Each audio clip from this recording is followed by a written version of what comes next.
Noon, para lang mapangasawa mo si Kinzo, hindi ka nag-atubiling lasunin siya at pumasok sa kanyang higaan. Sa hirap at tiyaga, naging Mrs. Kin ka rin. Ngunit si Kinzo, pinagaitan ka, nilayon ka pa. Kaya napagtiisan mong pagtawanan ka sa buong kabisera. Ngayon, isa na siyang lantang gulay at kailangan mo pang mabuhay bilang isang byuda. Tinitiis mo ba talaga yun? Siyempre hindi. Pero, ano pa bang magagawa ko? Nandito ako. Tutulungan kita. Pumunta ka sa sinadaklatan ni Kinzo, nakawin mo ang kanyang selyo at ibigay sa akin. Maaari kong gamitin ang kanyang pangalan at gumawa ng isang huwad na huling habilin. Kapag siya'y namatay, aasawahin kita. Talaga? Ngayong kasama na kita, paano ko hayaang ikaw ay magdusa? Ang bait mo talaga.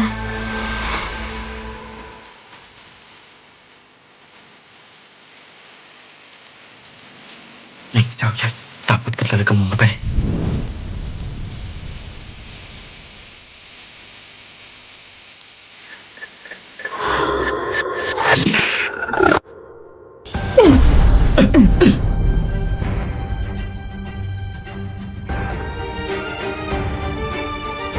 Hindi ba't pinatay na ako? Saan ito? Bakit sa isipan ko may napakaraming kakabang alaala?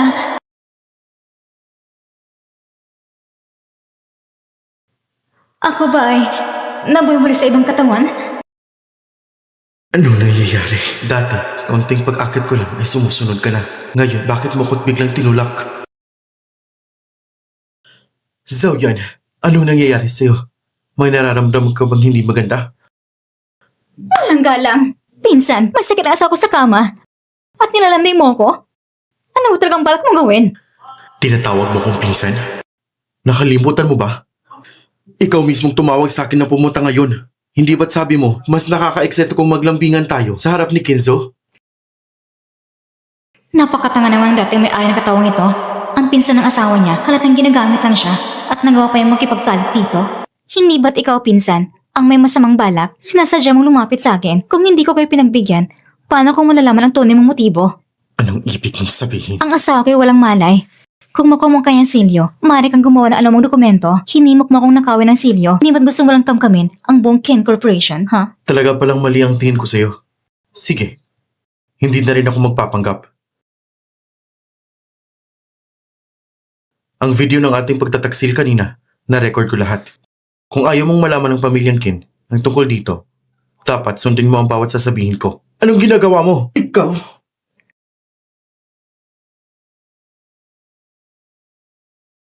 Ngayon, wala ka ng pantakot sa akin. Pero, ako naman ay may patunay na gusto mong nagkawa ng silyo ni Kenzo. Kung malaman ito ng mga shareholder ng Ken Corporation, sa tingin mo, makakabalik ka ba roon?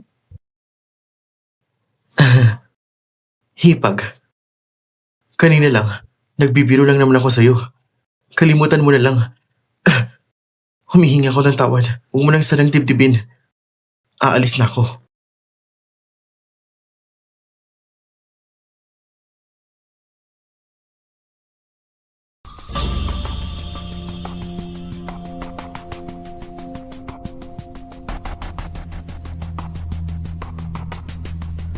Ito ang ginawa ni Meng Xiaoyan. Isang babaeng sakim, hangal at masama. Bakit biglang nagbago ang ugali? Hindi kaya may bago siyang pakana?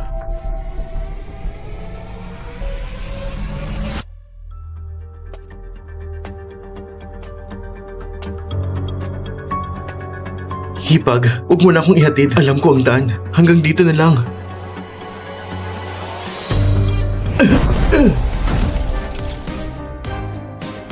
Kailan pa siya naging ganito kalakas? Pumunta ko para balaan ka, pinsan.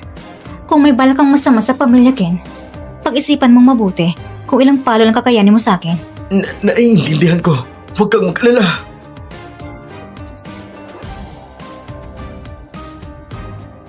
Ang pagtataksil niya kay Kim Yuan, ginawa lang ba niya yun para subukan ang totoong pakay ni Kim Yuan? Pansin niya ako. Ang ayos ng kwartong ito, talagang kakaiba.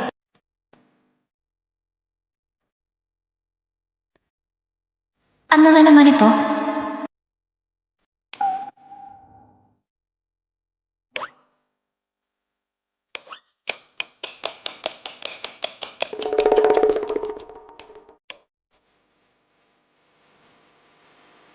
Kahit galing lamang sa katawang ito, alam kong pagkakaiba ng mundong ito mula sa mundo ko. Pero ang mga ito, napakahiwaga.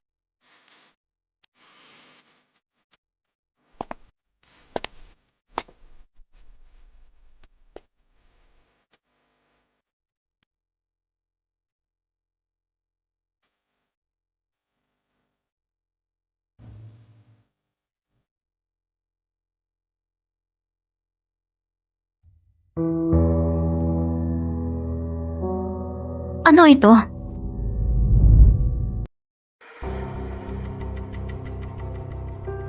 Anong ginagawa niya?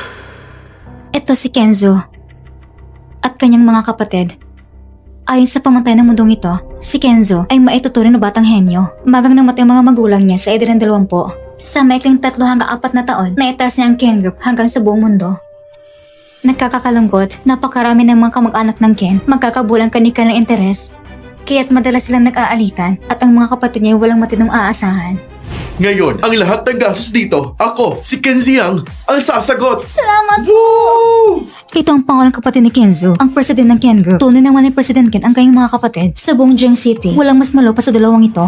Ang nag-iisang kapatid na babae ni Kenzo, si Ken Huan, napakasimple at madaling malinlang. At si Ken Huan, gumastos ng 30 milyon para sa kanya. Napakayaman talaga ng pamilya Ken. Kung mapangasawa ko si Kenzo, paano? Hindi ba't magiging akin ang lahat ng iyon? Saan tayo pupunta? Woo! Iinom tayo hanggang umaga! Sa isang malaking pamilya, kahit napakarami magkakapatid, wala ni isa na kayang tumulong sa'yo. Nang bumagsak si Kenzo, mag-isa lang siya. Hinahangan siya ng mga kamag-anak ang kapangyarihan ng Ken Group. Habang ako buong puso nakikipaglaban, pinagtataksilan pa ko ng sarili kong kawal. Ang kapalaran natin ay napakapareho. Ngayon nandito na ako. Huwag kang mag-alala. Tsak na po, protektahan ko ang pamilyang Ken para sa'yo at ang Ken Group.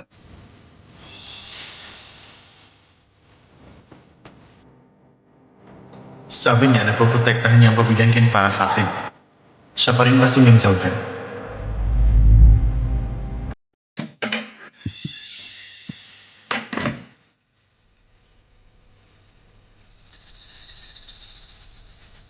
Assistant Xiao. Nagdala ka na naman ng doktor para kay President Ken? Oo.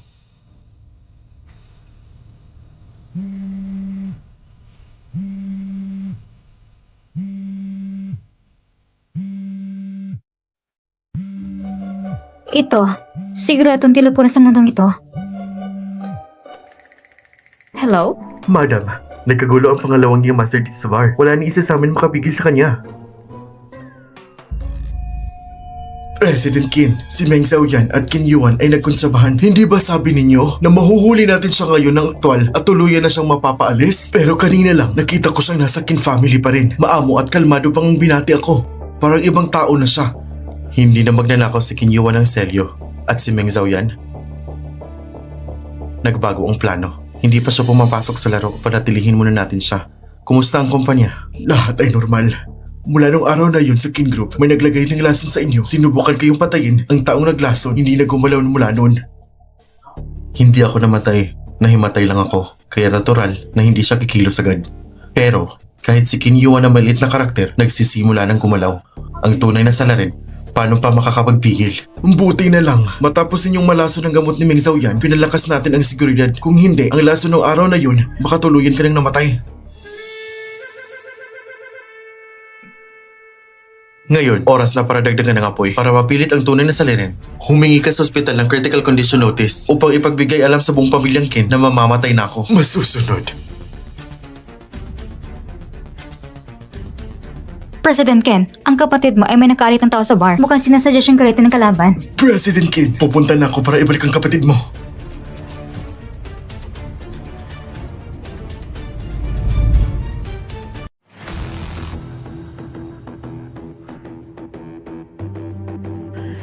Kinziang, nag-usap na tayo ha. One-on-one ang laban natin. Kapag natalo kita, magmamakaawa ka at aamin ang pagkakamali. At aamin ka rin na ikaw ay umalis sa Kin family. Isang walang kwentang basura. Tama ng satsat. Ngayong laban, siguradong ako ang mananalo. At ang luluhod at aamin ay siguradong ikaw.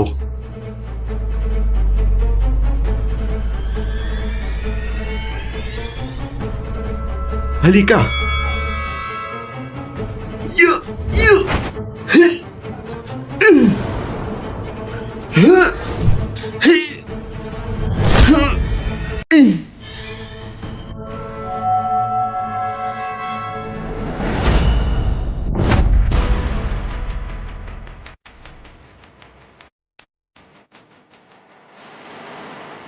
Sino yan? Hindi ko alam.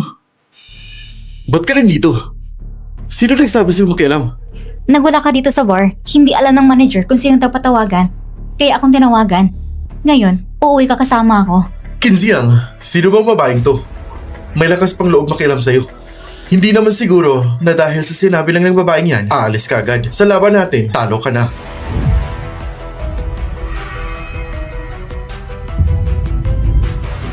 Sino bang may karapatang mangialam sa akin? Yung nangyari kanina, aksidente lang. Kung ayaw mo, tara ulitin natin.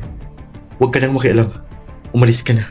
Ako ang sister-in-law mo, ang nakatata ng hipag ay parang ina. Natural na akong dapat mangaral sa'yo. Kinziang, ito ba yung sister-in-law mo? Yung umakyat sa kama para makasampa sa pamilyang Ken? Isang hamak na babaeng mababa ang lipad? Ang pamilya nyo, hindi na ba talaga kaya? Ngayon, umaasa na lang kayo sa babae para mamuno. Sushi J, subukan mo pang magsalita ng kabastusan.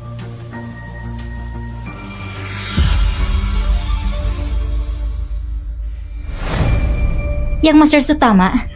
Hindi ko alam kung bakit ka nakipag-away kasamang brother-in-law ko.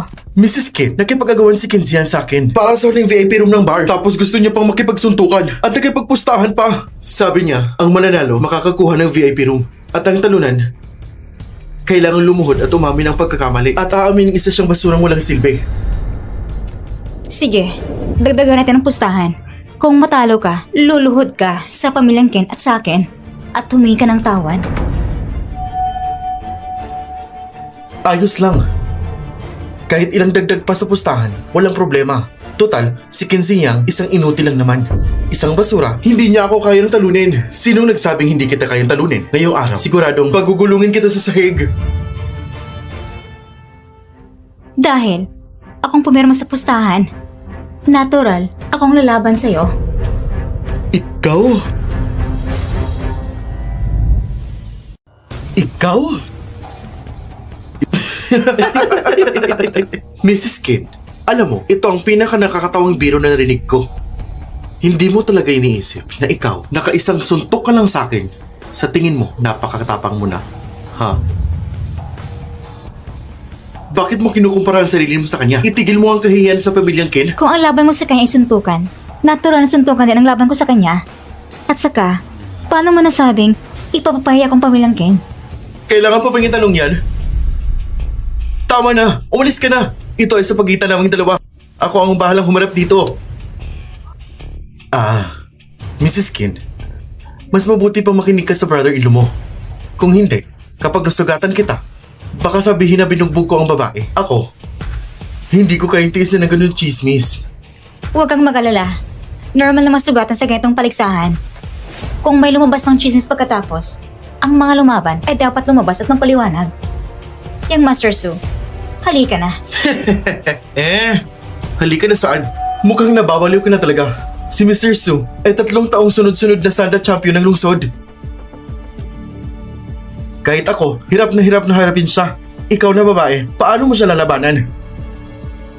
Hindi mo na kailangang mag-alala. Panalo ko sa laban na ito.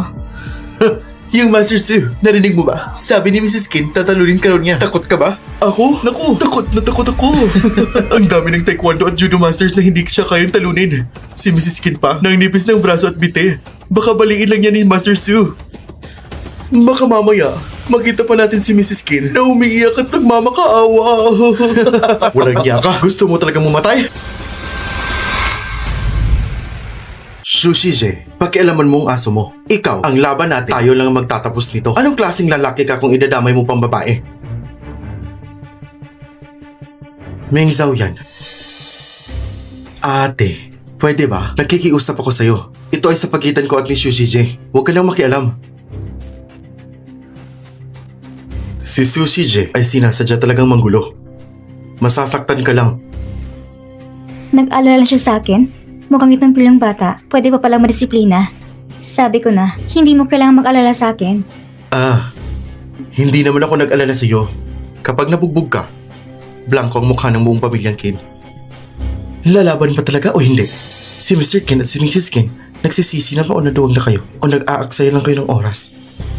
Kung pro-protektahan ni Kinziang ang hipag niya, kung ganun, kapag sinaktan ko si Meng Xiaoyan, siguradong magwawala si Kinziang at aatake sa akin. Pagkatapos ay pwede ko siyang balikan at saktan at i-upload ang video sa internet. Sa ganitong paraan, ang reputasyon ni Kinziang ay tuluyang masisira. Nandito si Mr. Kim.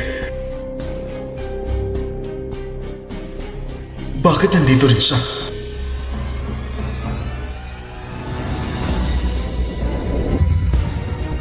Ayaw lumaban ni Qin Ershao. Kung ganun, pilitin natin siya. Nako! Tigil! Mag-ingat ka! Patay. Lagot na.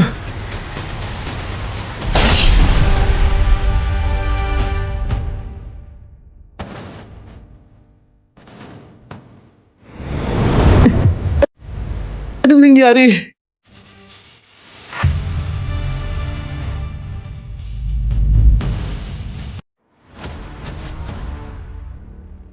Habang buhay, pinakaya kong mga taong kagaya mo. Bitawan mo ko! Natalo niya si Shushiji at tinatapakan pa. Ate, ayos ka lang ba? Ayos lang ako. Pero Sushao, kahit tinangka mo pang manalakay, ang laban natin, tanggapin mo ng pagkatalo mo. Ngayon, paano patuparin mo yung pangako? Hindi ko tutuparin! Hindi ko tutuparin! Sige, ipapakal ko nangyari ngayon. Hayaan natin husga ng tao, kahit tinangka mo pang sneak attack, nabigo ka. Tutubang natalo kita sa laban? Sinasadyang inisinis Shushiji si Ershao para talunin siya at mapahiya sa harap ng lahat. Pero kung nabigo siya sa sneak attack, sino ang napahiya? Si Shushiji at higit pa sa simpleng laban. Sige! Tinatanggap ko ng pagkatalo, Ershao. Sige! Sige! Hoy! Shushiji, ngayon na inamin mo na ang pagkatalo mo, agad kang lumuhod at humingi ng tawad. At aminin na isa kang walang kwenta. Hindi naman ako sa'yo natalo. Alam ko naman yun. Pero talagang natalo ka naman. Sa ate ko.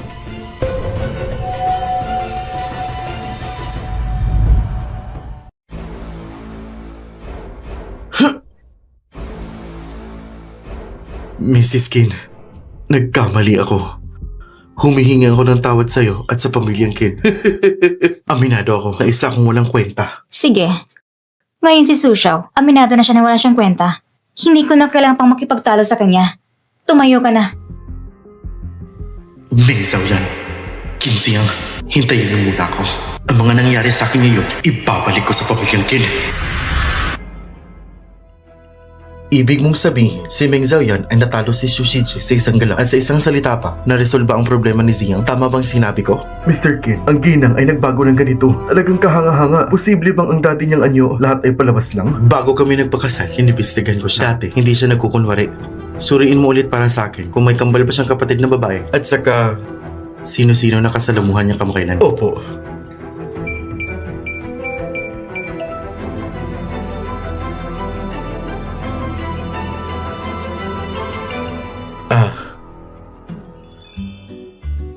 Ate, salamat sa pagdepensa sa akin ngayon. Lumuhod ka. Ha? Anong sabi mo? Luluhod ako? Bakit naman ako luluhod? Lumuhod ka! Ba't ka naman sumigaw ng malakas? Asaitas pang kuya ko natutulog. Baka magising pa siya. Ito medyo marumi ang sahig. Kung magigising siya, okay lang. Kapag nagising siya, pwede mo ipagpatuloy ang pagiging alipin na anak ng mayaman. Ngayon, nakarate ang kuya mo sa kama. Maraming nakatingin sa pamilyang Ken. Hindi ko hinihiling na gawin mo para sa Ken. Ang kailangan mo lang, huwag ka lang magdulot ng gulo. Kanina sa bar, si Sushi Jin mismo ang nagsimula. Saka, huwag mong isipin na dahil tinulungan mo ko, makokontrol mo na ako. Noon, may bala kang masama sa kuya ko bago kang pumasok sa Kin. Hanggat hindi ka kinikilala ng kuya ko, hindi ka magiging ate ko. Alam mong sinasaktan ka na, pero nagkakamali ka pa rin. Tapos ganun ka pa rin mag-isip. Kung tungkol naman sa plano ko laban sa kuya mo, kasalanan ko na yon. Pero siya pa rin ang kuya mo, legal na asawa ako. Paano mo nasabi na hindi ko siya asawa? Kung gusto mong kabutihan ng Ken, Mas mabuting sumunod ka na lang. Kung hindi, babasagin kong mga binti mo. Siya? Seryoso ba talaga siya? Ang babaeng ito, bakit ba ganun katindi sa akin? At sinasabi pang ginagawa ko niya ito para sa Kin, kung tunay na para sa Kin, gagawin ko naman. Hindi mo na kailangan pang sabihin, hindi ko pupunta ng bar. Ako pa! Talaga hindi na ako pupunta. Magpapakabait na ako. Ngayon, mukhang hinahamon ni Shusuji si Ken Ziya, pero ang target niya talaga ay ang pamilyang Ken. Sunod-sunod panggugulo sa Ken. Tunay ang delikadong kalagayan ng Ken. Dati si Kenzo lang ang nagpapapanatili sa pamilya. Araw-araw, hindi alam kung galang problema kailang harapin. Mukhang kailangan ko pang maging mas maingat. Walang silbi! Gusto ko lang naman pahiyan si Ken Ziyang upang ipakita sa mga shareholder ng Kin Group na siya isang taong hindi maaasahan. Hindi mo ba talaga kayang gawin ang malit na bagay na yon? Pero kasalanan Meng Zhao yan. Hindi mo ba kayang talunin ng isang babae? Ipinagmamalaki mo ba yon? Paalala lang ulit, kung wala kang magawa para sa akin, umalis ka na! Magpatuloy ka sa pagiging sampid na anak! Lumabas ka! Opo. Pa.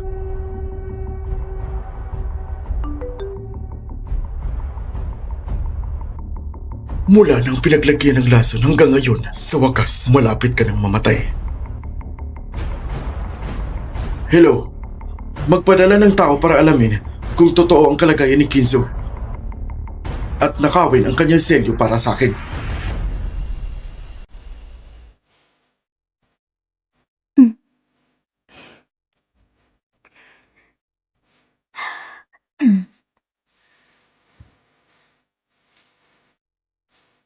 Noon sa digmaan, laging may unan na may mga palaso. Ngayon, itong malambot na unan, hindi na masayan sa pagtulog ko.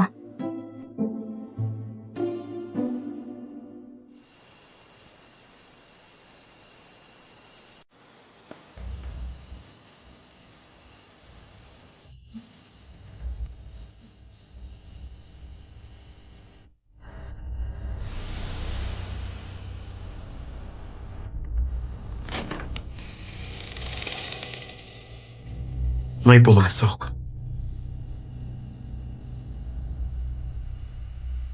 Malala ang karamdaman. Nawala na ng lakas ng buhay. Malapit nang mamatay ang pulso. Talagang mamamatay ka na, Kinzo.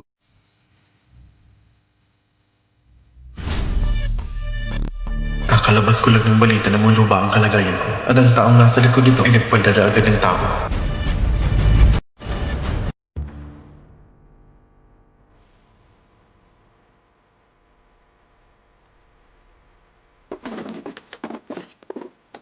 Anong tunog yun? Gano'n ang katagal na? Sino kaya nasa itaas? Saan nga ba nakatago ang selyo ni Kinzo?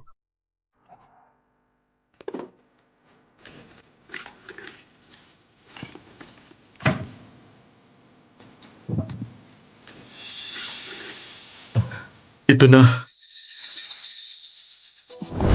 Pumasok ka sa King House para magnakaw? Sino nag-utos sa'yo? Walang nangyari sa'yo. Ang puso mo, maliwanag na. Ang puso mo ay peke. Hindi ka naman ganap na bobo. Huling tanong ko sa'yo. Sino nagpadala sa'yo?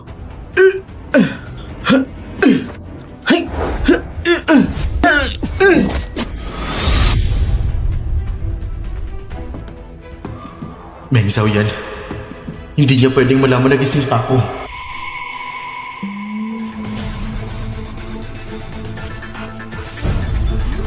Bakit narito si Kenzo? Posible bang ang taong ito may masamang balak sa pamilya Ken?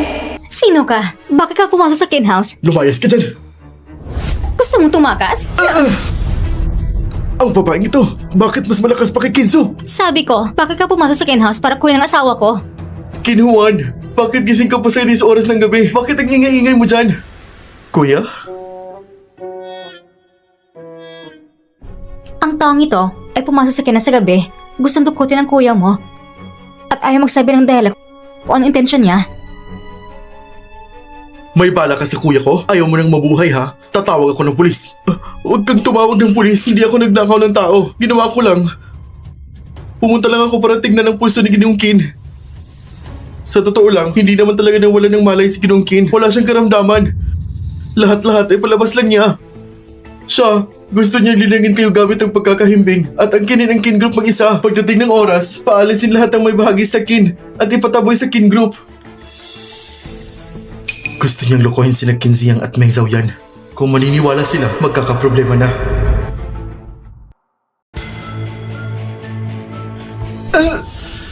Gusto mo akong lokohin? Gusto mong pagdudahan ko ang kuya ko? Akala mo ba tanga ko? Maraming doktor sa ibang bansa ang nagsabi na may karamdaman ng kuya ko. Ikaw pa, nagbibiro at nagsasabi ng walang kwenta. Kahit palabas lang ang pagkakahimbing ng kuya ko, masaya ako na wala siyang karamdaman. Lahat ng sinasabi ko ay totoo. Tumahimik ka na. Ate, ibigay mo siya sa akin. Dadalhin ko na siya sa estasyon ng pulis.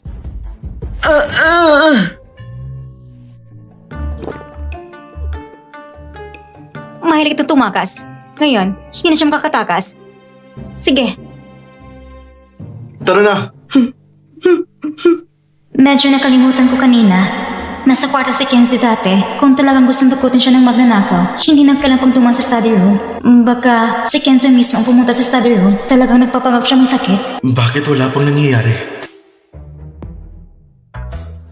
Narinig ko nga, kapag itinas ang braso ng taong mahimbing, mananatili nakataas ng hindi gumagalaw. Ngayon, may pagkakataong makita ang kakaibang tanawin. Si Meng Xiaoyan ay nagdududa kung nagpapanggap ako. Pero tama lang, mahimbing ka na asawa ko. Hindi mo na siguro iniintindi, hindi ba?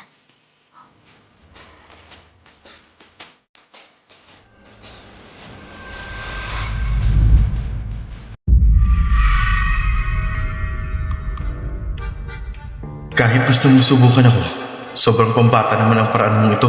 Kanina ay simpleng panlililang lang. Asawa ko, talagang napakahimbing ng tulog mo. Ayos lang, kamakailan lang, natutunan ko isang teknik kahit di gaano kakalakas. Makakaroon ka ng matinding kirot. Ayos na wala kang maramdaman, pero susubukan ko pa din. Anong gagawin niya?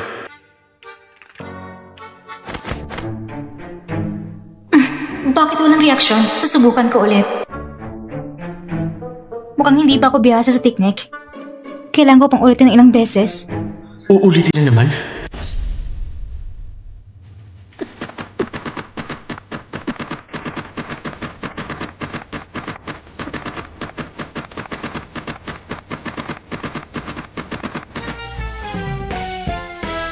Baka talagang tulog siya. Sige na nga. Siguro may ibang dahilan kung bakit siya din nasa study room. At meron siyang layunin.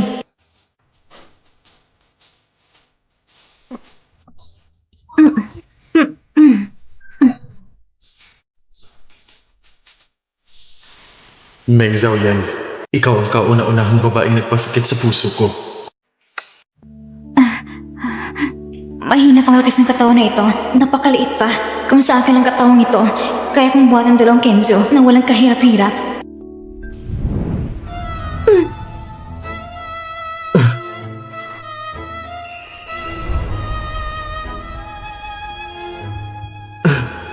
Anong ginawa niya? Ba't niya ako hinalikan at niyakap?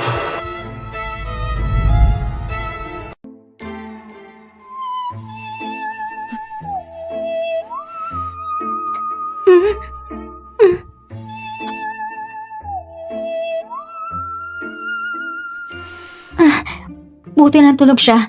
Kung hindi, saan ko ilalagay ang dangal ko? Dati sa larangan ng digmaan, maraming pagkakataong malapit ng mamatay. Hindi ako natakot noon.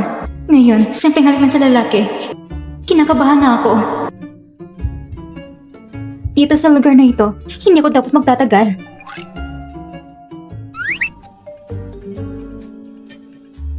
Mas nag-alala ko, wala akong mapalagyan ng dangal. Pero, bakit biglang hindi masakit ang puso ko? Hello? Ziyang, dalhin mo sa pulis ang magnanakaw. Subaybayan mo ang magnanakaw para malaman kung sino ang nasa likod nito. At saka, alam ng magnanakaw na nagpapanggap akong tulog. Huwag mong ipalabas ang balita na malapit na akong mamatay. Opo, Mr. Qin. Matagal na kitang hinintay at sa wakas, malalaman ko na kung sino ka.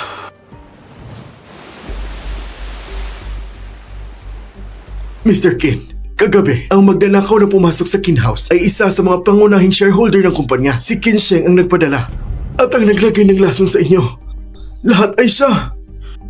Alam ko na may ambisyon siya, ngunit hindi ko inakala na ganun siya kabagsik. Hindi muna tayo magpapahuli. Huwag mong madali. Dahil naglakas loob siyang lagyan ako ng lason, ibig sabihin ay handa na rin siya kapag ako'y namatay. Maaari niyang akuin ang game group. Ang ibig niya sabihin ay si Kin Sheng binili ang ibang shareholders. Sa loob ng 2 araw ay ang Kin Group ay magkakaroon ng buwan ng shareholders meeting at sa oras na yon utusan mo dahil matagal na akong nakaratay. Ayon sa bagong patakaran ng grupo, ang meeting na ito ay kailangan pumili ng acting CEO. Masusunod. Mr. Kin, pinapagawa niyo rin sa akin ang tungkol sa asawa niyo at may resulta na rin. Anong resulta? Anong resulta? Maliban kay Kin Yuan, wala siyang nakasalamuha pang iba. At saka, wala rin siyang kambal na kapatid. Ngunit ang pagbabago sa misis niyo ay sobra namang kakaiba.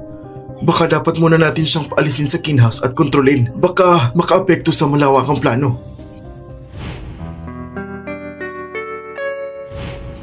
Hindi na kailangan. Ang pagbabago niya ay hindi makakaapekto sa plano. Si Meng Xiaoyan ay minomonitor ko ay mag-asikaso sa sarili mong bagay. Naiintindihan ko. Boss, yung inutusan kagabi sa King House, di nakakuha ng seal ni Kinzo. Nahuli pa ni Kinziang at dinala sa estasyon ng pulis. Tanga! Anong klase ng tao ang ginamit mo? Hindi kayang labanan ni Kinziang! Pero, nagpadala ako ng abogado sa estasyon. Talagang malapit yung mamatay si Kinzo. Sa shareholders meeting sa loob ng 2 araw ay huhusgahan ng acting CEO. Magaling. Ilang taon na, unti-unti kong naipang-impluensya ang Kin Group. Sa wakas, ay magagamit ko na sila kahit wala pang seal ng Kin Group. Basta ako ang maging acting CEO ng Kin Group. Ang Kin Group ay sa akin na. Congrats, boss! Malapit mo nang makuha ang Kin Group. Pero, para masigurado ang tagumpay, pinakamainam na pigilan ang mga shareholder na sumusuporta kay Kinzo na makaboto. Kaya simulan na natin sa kapatid na babae ni Kinzo.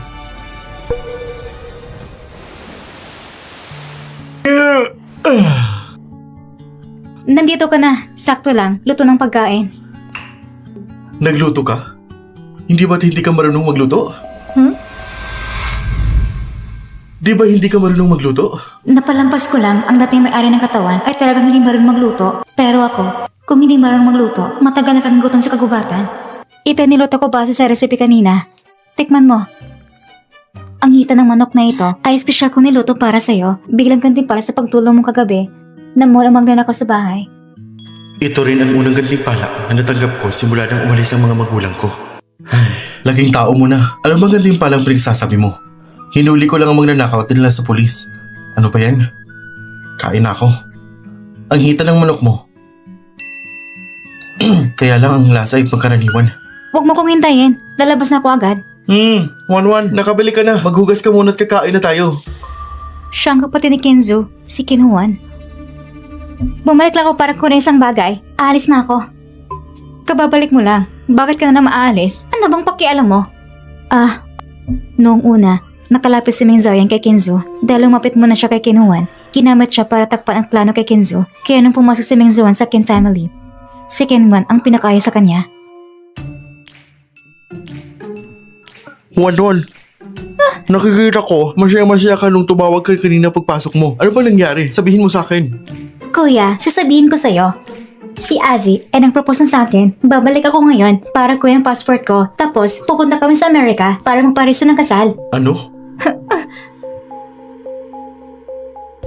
Wala ka bang sakit? 18 ka pa lang. Anong kasal yan? Kaya nga, 18 na ako. Kaya pumunta ko sa Amerika para magparesto ng kasal. Dahil sa Amerika, ang edad ng 18 ay liga na magparesto ng kasal. Hoy, at saka yung isa pa, ang isang kapatid na babae ni Kenzo, napakasimple niya at madaling lukuhin. Ginamit siya bilang resulta. Isang taon na kay Kinhuan, ginastos niya 30 milyon. Ang lalaking pakakasalan mo, ay ang lalaking ginastusan mo ng 30 milyon. Mahal ko siya at anak kong gustusan siya. Kinhuan, ang mata mo, may problema ba? Paano mo nagustuhan ang lalaking umaasalan sa babae para sa pera? Hindi ako pumapayag sa kasal na to kahit ano pang sabihin mo. Ano naman kung ayaw mo? Ito ay desisyon ko. Huh? Wala kang pakialam. Tama si ate. Hindi rin ako sang-ayon. Kuya, ikaw, tinawag pa siyang ate.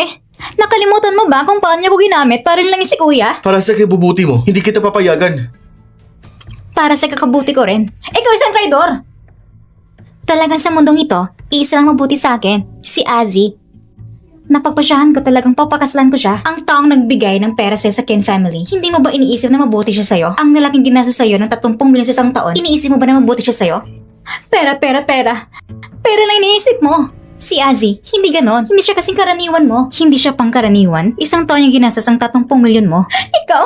Anyway, mahal niya talaga ako. Kaya niya akong mabigyan ng totoong kaligayahan. Ang dami mong sinasabi. Siguro ingit ka lang kasi walang taong nagmamahal sa'yo. Wanwan, kumain ka muna. Ayoko!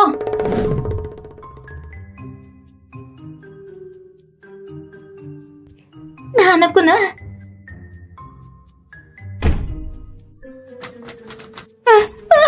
Sino yan? Buksan mo agad ang pinto. Tumigil ka na. Sarado ng pinto mo. Nalock ko na. Ikaw? Anong karapatan mo ikulong ako?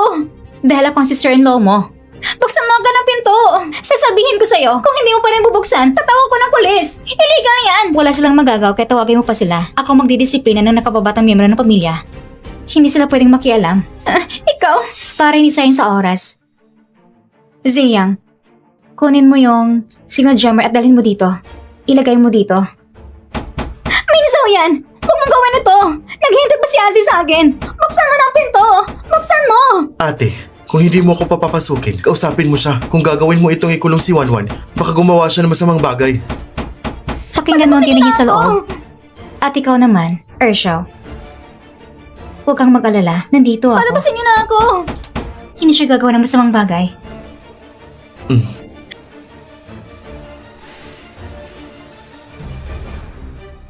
Buksan mo ang pinto! Kung gusto mong katukin mo na. Kahit masirang kamay mo, walang darating para iligtas ka. Mingzao yan! Ikaw! Bumalik at buksan mo ang pinto! Mingzao yan! Hindi mo na kailangan pumunta sa airport. Nakalak na si Kinhuan sa bahay. Naayos niya uli para sa akin ang isang problema. Sorry, ang tinatawagan mo hindi makontak. Sabi mo kukuha ka lang ng passport at lalabas. Ngayon ang tagal na. Hindi mo rin sinasagot ang telepono. Baka nagbago ka ng isip. May 50 milyon sa card na to. Kung mapapaniwala mo si Kinhuan na sumama sa'yo sa US para magpakasal, hindi lang pera sa card ang mapupunta sa'yo. Pagkatapos, kapag natapos ng lahat, magbibigay pa ako sa'yo ng 50 milyon. Walang problema. Kung papakasalan ko si Kinhuan, hindi ko lang makukuha ang kanyang lahat ng ari-arian. Makukuha ko pa ang 100 milyon ng libre. Ganitong klaseng oportunidad ang hindi ko pwedeng palampasin.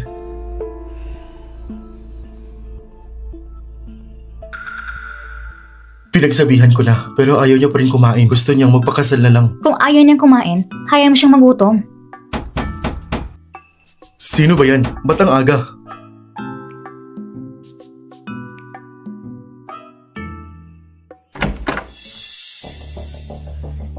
Sino ka? Kuya, ako ang boyfriend ni Wanwan, si Azzy. Huh? Ikaw ang kumuha sa kapatid kong babae papuntang US para magpakasal. Hindi pa kita pinaparusahan. Ikaw mismong lumapit, hindi ba? Kalma ka lang, hindi ko siya niloko. Seryoso ako sa kanya. Seryoso? Seryoso ka ha? Huh? Ate, Papasukin mo siya.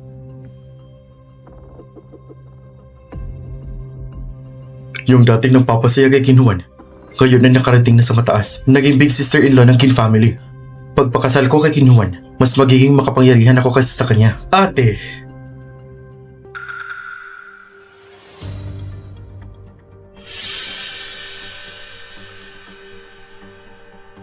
Aze, umupo ka.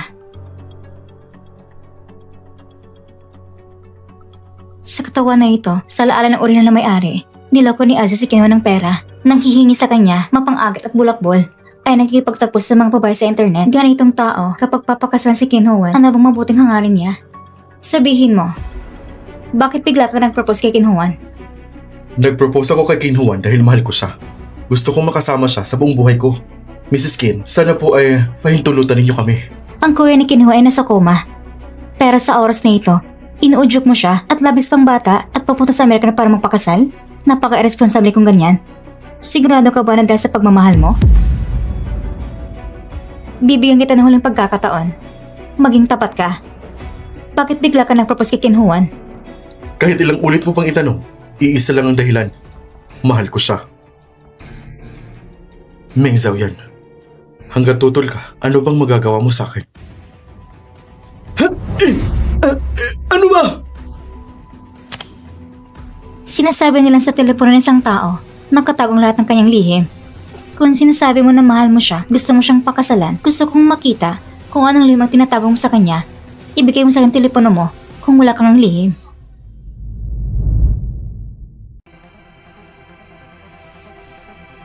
Akin yan!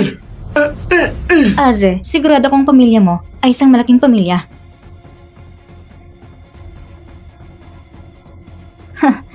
Meron pala. 8 ina at 12 tita sa loob nito. Aze, at sa tita mo, ang dami niyong koneksyon. Tinutulungan mo pa siyang pumili ng damit.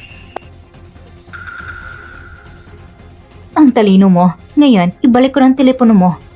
Magkukona kung walang nangyari. Kahit papakasal mo si Ken Juan. Ano ba problema mo? Ang alam ko, ginawa mong lahat ng paraan para makapasok sa pamilyang Kin. Pero pinaramdam sa'yo na hindi ka nila gusto. Ha? Talagang hindi ka natuwa, hindi ba? At hindi ka tinanato nila ng tama. Sigurado akong hindi ka talaga natuwa. Huwag kang mag-alala. Kapag napangasawa ko si Ken Juan, tiyak na tutulungan kita. Magkasama tayo. At ang pamilyang Kin ay pababagsakin natin. Huwag mong ipangarap ang imposible. Hindi mo talaga kayang pakasalan si Ken Juan. Hindi ko kayang pakasalan. Alam mo ba, si Ken Juan ay sabik ng magpakasal sa akin. Isang sabi ko lang sa kanya, agad siyang magpapakasal sa akin. Ken Juan? Ken Juan? Aze, ayoko na sa'yo! Ken Juan, magpapaliwanag ako! Ano may papaliwanag mo? Niloko mo ako.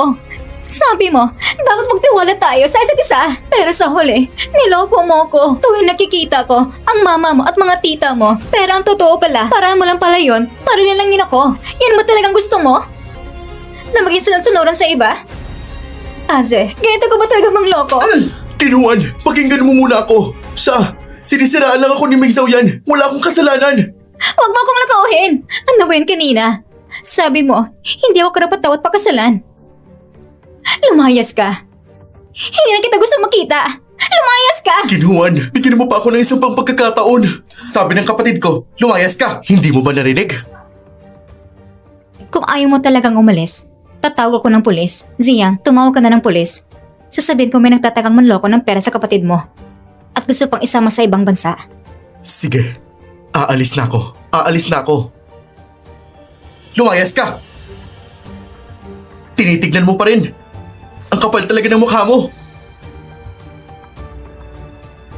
Tingnan mo kung anong ginawa ko sa'yo. Huwag mong iisipin na mapapasalamat ako sa'yo. Hindi ka rin naman mabuti. Masama kang babae. Pagising ng kuya ko, tinitiyak ko magdidiborsyo kayo. Ken Juan, ikaw. Pasaway lang ang batang ngayon. Huwag mo siyang isipin, ate. Pupuntahan ko siya para pakalmahin. Hindi ba na nagpasalamat sa ginawa ko? Bahala na. Sino bang may-ari sa katawan na to? Ginamit si Kinuha sa simula. Kaya normal kung ayaw niya sa akin, nakakainis siya. Puro kayo walang silbi! Pinayagan ng si Duce na lokohin ang isang dalagitang inosente para magpakasal. Ganito lang kasimple, pero nabigo pa rin kayo! Boss, bukas na ang pulong ng mga shareholders. Katatapos lang ni Assistant Xiao magpadala ng abiso. Sinasabi na bukas ng 2:00 ng hapon. Mukhang bukas, kailangan kong anyayahan ng isang tao. Assistant Xiao, bukas ibuwan ang pulo ng mga shareholders sa kumpanya. Tama ba? Ako magpapalit kay Kenzo sa pagdala sa pulo ng shareholders. Dahil siya ay sasali sa pulong. Madam, baka hindi ito angkop, hindi ba? Hindi ko ito sinasabi sa'yo. Pinapaalam ko lang, si Kenzo yung nagkasakit. Bilang asawa niya, may obligasyon akong kumatawan sa kanya sa pulo ng mga shareholders. Gusto man o hindi, kailangang pumayag ka. Pero bukas ay napakahalagang oras para sa King Group, lalo na sa pagpapatalasik ng mga kalaban kung masira ito ni Zhao Yan.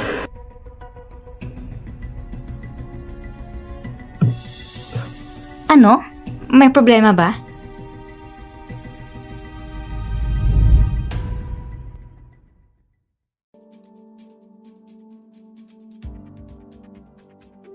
Wala pong problema. Madam, ang pulo ng mga shareholders bukas ng hapon ay sa 2:00. Dadalhin kita sa eksaktong oras sa King House para sunduin ka. Sa mga nagdaang araw, medyo naintindihan ko na ang sitwasyon ng Ken Group. Simula nagkasakit ka, nagsimulang kumilos ang mga shareholders para palitan ang posisyon mo. Sa pulo ng shareholders na ito, pipili rin sila ng acting CEO. Pero huwag kang mag-alala. Nandito na ako. Hindi ko hayang mapunta sa ibang posisyon ng CEO. Sigurado yon. Meng Xiaoyan, salamat sa inyo. Ngumiti siya kanina. Kenzo, gumising ka na. Narinig mo ba ako? Kenzo! Kenzo!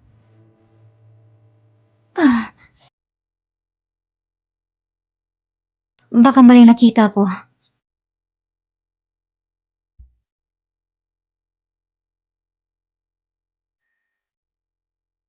Muntik na akong mahuli dun. Bukas na bukas, tatapusin ko ng kalokohan to. Ay, Sa tingin ninyo, sino ang pinakaangko para sa posisyon ng acting CEO? Bumagsak si Kenzo. Kaya ang susunod na hahalili ay natural na kapatid ng Pangulong Ken. Si Ken Ziyang ang mauupo. Si Ken Ziyang ay tamad at walang alam. Kaya niya ito? Sa tingin ko, mas angkop pa rin si Ken Lao. Mas tama siya para sa posisyong ito. Oo, tama. Sumasang-ayon din ako kay Ken Lao. Kahit na ang plano niyang tuluyang tapusin si Ken Ziyang ay nabigo, pero si Ken Ziyang, hindi siya karapat-dapat na makipag-agawan sa akin. Ang posisyon ng acting CEO ay akin lamang. Hindi ako sang-ayon.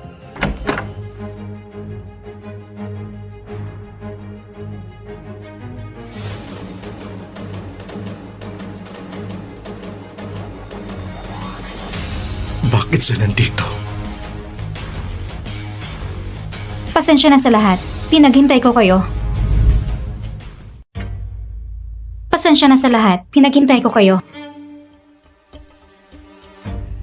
Meng Xiaoyan, ngayon ay pulong ng mga shareholders ng King Group. Anong ginagawa mo rito? Tito, si Kenzo ay nagkasakit. Bilang asawa niya, natural na akong kumakatawan sa kanya para dumalo sa pulong. Ganun ba?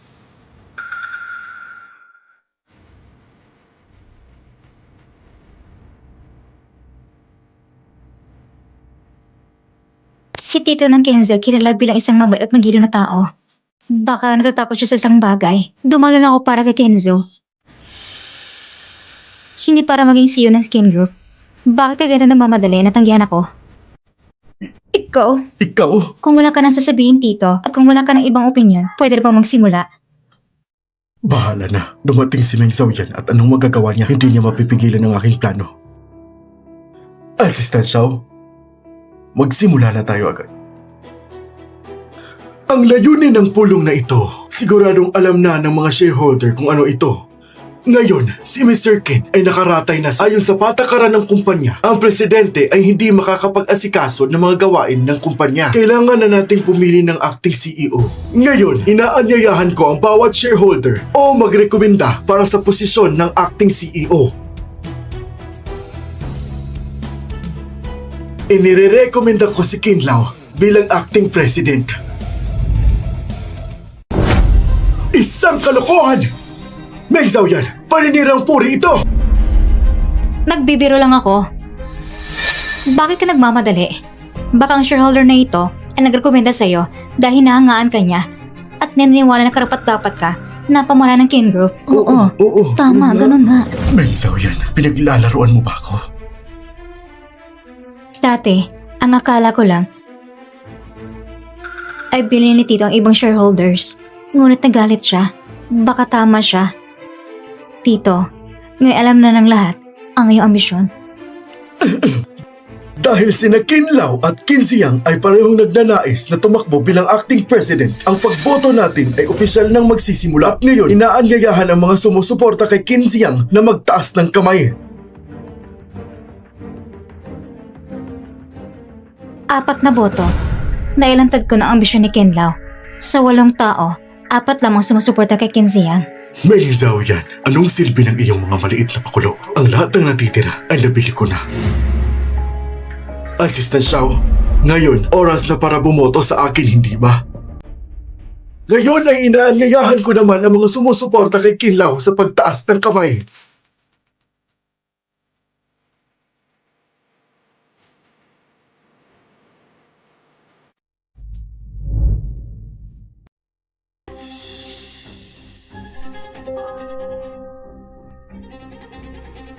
Anong nangyari? Bakit 4 lang nakuha kong boto?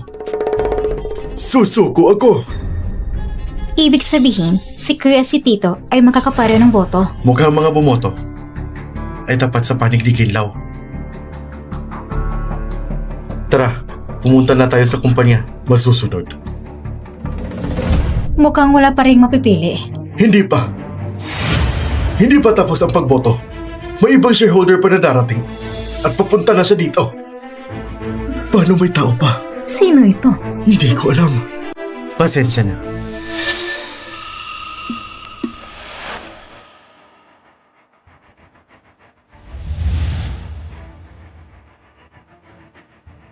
Huli na akong dumating. Kang yan? Kang yan? Siya nga kapatid ni Kenzo na pumunta sa ibang bansa na marami at palaban si Kin Kanyan. Ano nangyari sa kanyang paa? Bakit bigla siyang dumating? Ako rin ay shareholder ng King Group. At ang boto ko ay para sa aking tito, si Kinlao at si King Shen.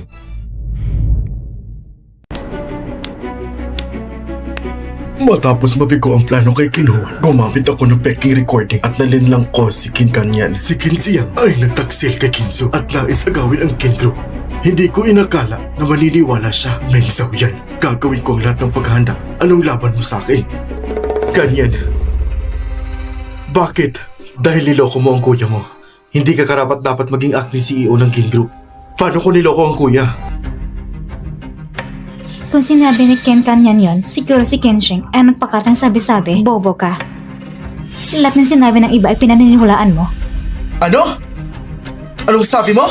Isang babaeng nagpakadalubhasa sa panlililang. Iniisip mo ba talagang ikaw ay Ken? Eh ikaw naman, kung sino man ay lumalaban sa sariling pamilya, maaari na kang tawagin pamilyang Ken. Anong karapatan mong sabihin na hindi ako Kin family? Mas karapat dapat ako maging Kin family kaysa sa kahit sino sa inyo. Kanyan, bakit mo siya pinapaliwanag pa? Tulad nga ng sabi mo, hindi siya Kin family. Wala siyang karapatan na pamahalaan ang Kin Group at ang mga bagay ng Kin family. Tama. Hindi ko na kailangan magpaliwanag. Kahit papano, ibinoto ko na ang boto ko para kay Tito. Ngayon, ang boto ni Tito ay mas marami kaysa sa kay Kin Ziyang. Assistant Xiao, i-anunsyo mo na ang acting CEO ng King Group. Hindi ko inakala na sa critical na oras, si Fourth Young Master ang lalabas at gugulo. Anong gagawin natin? Bakit hindi pa dumarating si Kinzo? Assistant Xiao, dapat mo nang i-anunsyo ang resulta. Ba't ka nagmamadali dito? Huh?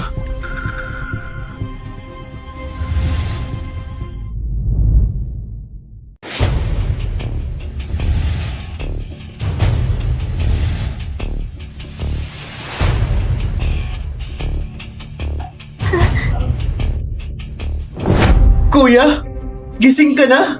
Kinzo, magaling ka na? Oo, magaling na ako. Tito, mukhang nadismaya ka. Ay, walang ganun.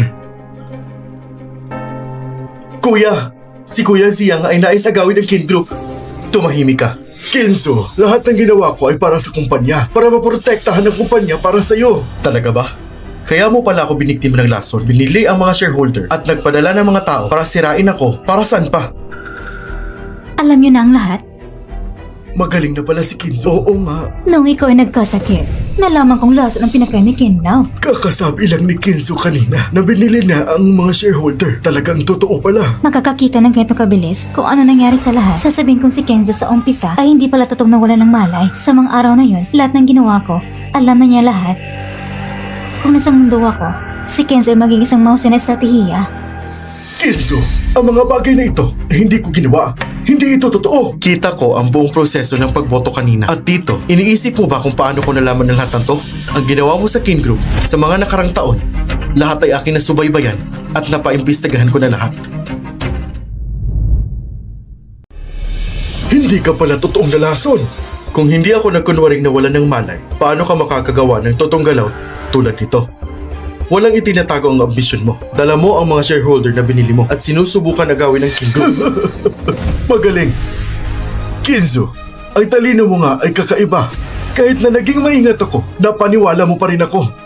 Ngayon, tatangkapin ko na talo ako. Wala ka ng susunod na pagkakataon. Lahat ng ginawa mo ay naitala na. Dalhin si Kinlaw sa pulisya. Kinzo, magpapatawag ka ba ng pulis para hulihin ako? Ako ang nakakatanda sa'yo. Hindi mo ba iniisip ang dangal ng pamilyang Kin? Akala mo ba kapag ginawa mo ito palalagpasin ko? At saka, ano ka bang klaseng Kin? Kinzo! Hindi mo pwede gawin ito sa akin! Ako ang tito mo! Kinzo! Kinzo, lahat tayo ay nalinlang ni Kinlaw. Tama, Kinzo. Lahat kami ay inosente. Bago ang pagboto, ang misis ko ay ipinakita ang tunay na ambisyon ni Kinlaw. Ngunit, pinili niyo pa rin na maniwala sa kanya. At ngayon, sinasabi niyo na inosente kayo para mabilis niyo akong maloko, ha? Bibigyan ko kayo ng 3 araw upang isuko ang inyong mga shares at lisanin ang Kin Group. Kung hindi, alam niyo nang gagawin ko.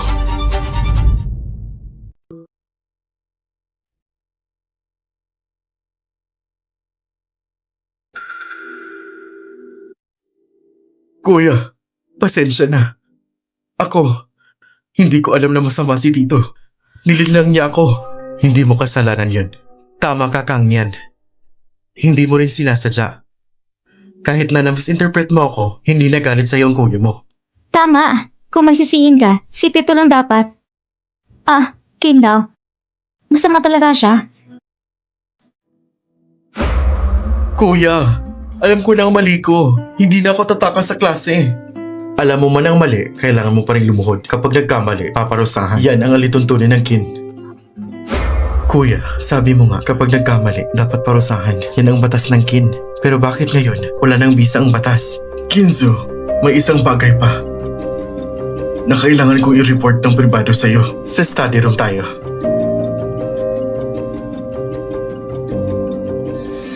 Huwag ka nang tumingin. Kung titingin ka pa, hindi ka pa rin magugustuhan ni Kuya. Wan, tigilan mo na. Mali bang sinasabi ko?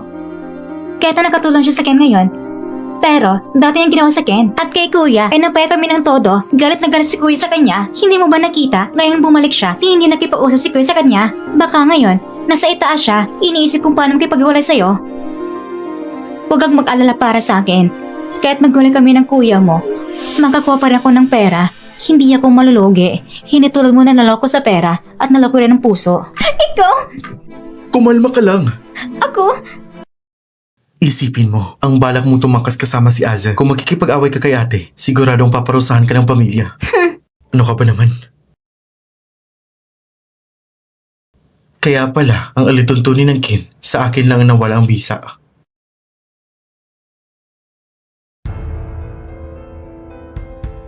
Sige, sabihin mo. Ano bang gusto mong sabihin? Kinzo, bago ka magpanggap na nawalan ng malay, kapag naayos ito, makikipaghiwalay ka na sa asawa mo. Ngayon ba, kailangan kong kontakin ng abogado para gumawa ng kasunduan sa diborsyo? Kinzo, ayaw mo na ba talagang makipaghiwalay? Alam mo ang iniisip ko. May plano na ako sa diborsyo. Sa loob ng Kin Group, ang mga taga-suporta ni Kinlaw ay hindi pa umaalis. Ang trabaho mo ngayon ay ayusin ang natitirang problema. Naiintindihan ko, Kinzo. Kahit nakatulong siya sa Ken ngayon, pero dati niyang ginawa sa Ken at kay Kuya ay napaya kami ng todo. Galit na galit si Kuya sa kanya. Hindi mo ba nakita? Ngayong bumalik siya, ni hindi nakipag-usap si Kuya sa kanya. Baka ngayon, nasa itaas siya, iniisip kung paano makipag-iwalay sa'yo. Kung talagang gusto ni Kenzo magdiborsyo, ayos lang. Ang dating may-ari nito ay gumawa ng masama sa Ken. Kung manatili ako sa Ken, kailangan kong patuloy na magbayad ng kasalanan niya. Kung aalis ako sa Ken, makakapamuhay ako ng maayos. Sino yan? Mag-ingat ka.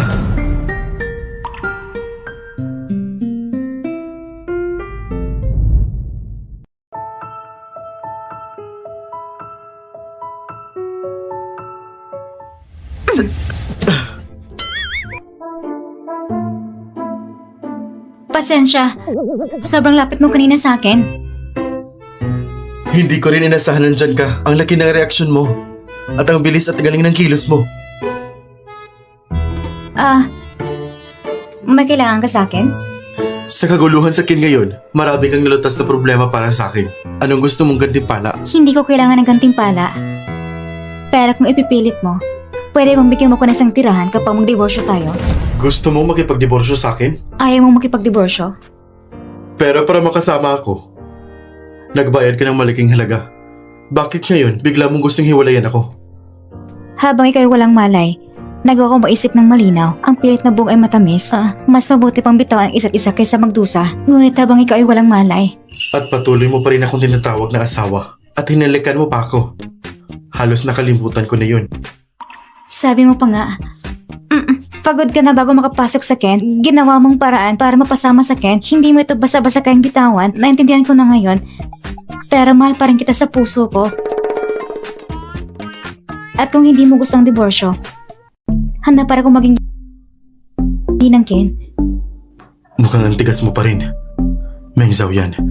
Bakit ka nag-aalinlangan? Oo, talaga.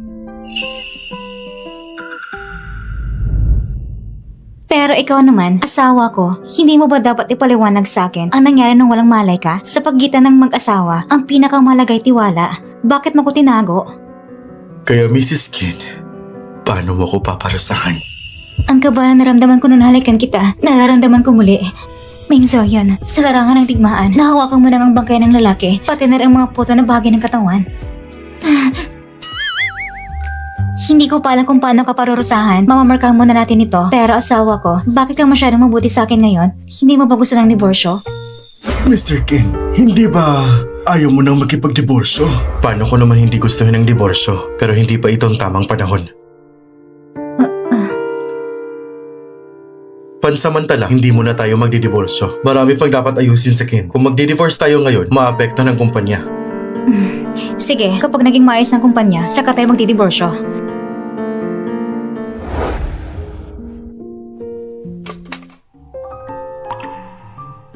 Pasensya na. Kanyan, huwag kang gagalaw. Tutulungan na kita. Hindi naman siya nawala ng chopsticks. Bakit kayo nagkaganito? Hindi naman siya nahihirapan. Bulag ka ba? Hindi mo ba nakikita na may problema sa kanyang paa? Kinuwan,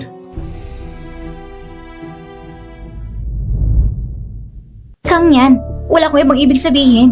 huwag mong pansinin ang sinasabi ng ate mo. Alam ko na kaya mo namang pulutin ng chopsticks. Gusto ko lang tulungan ka. Pulutin ko na lang para sa'yo. Papalitin ko na lang din ng bago. Hindi na kailangan. Busog na ako. Babalik muna ako sa kwarto. Ihahatid kita. Hindi na kailangan! Kaya ko na mag-isa.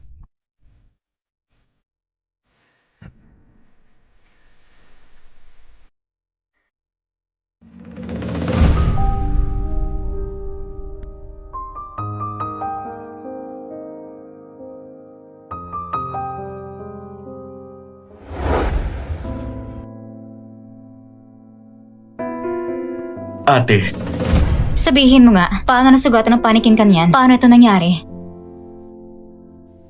ate, hindi ko pwedeng sabihin. At wala rin itong kalilaman sa'yo. Si Ken kanyan ay kasapi ng Ken at ngayon ako ang asawa ng kuya mo. Bakit hindi ko pwedeng malaman? Nakikita ko na para may pinapasan siya at lumalayo siya sa inyo. Hindi kayo masyadong nakakasundo. Paano nasugatan kanyang paa? Sabihin mo sa akin, baka maibsan kong bigat sa loob niya. Talaga? Pero, Hindi mo ko pinaniniwalaan. noon, tungkol kay Kinuan, pati sa pagpili ng acting CEO, talaga namang may paraan si ate. Baka nga, talaga ngang maibsan niya ang bigat ng loob ni Kangyan. Sige, sasabihin ko sa'yo. Ate, alam mo ba, maaga pa kaming nawalan ng magulang. Ang buong bahay, nakaasa lang sa kuya namin. Pagkatapos niyang pamunuan ng Kin, maraming shareholders ang hindi sang-ayon. Lahat magulo. Minsan, may nagplano ng aksidente sa kotse. Nais patiin si kuya. Para iligtas si kuya, pinotektahan ni Kangyan ang kotse.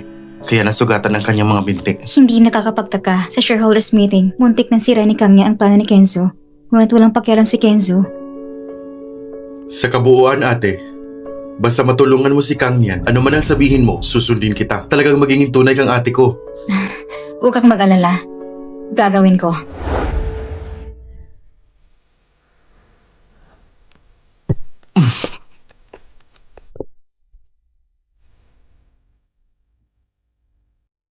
Kang yan. Paumanhin, kasalanan ko.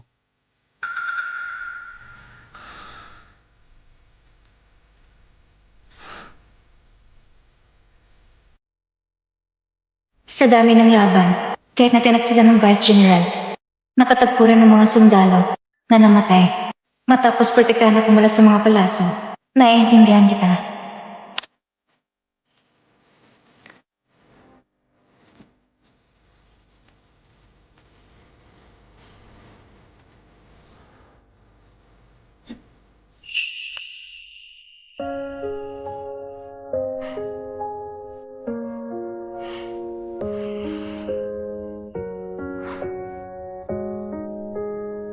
Kenzo, naiintindihan kita.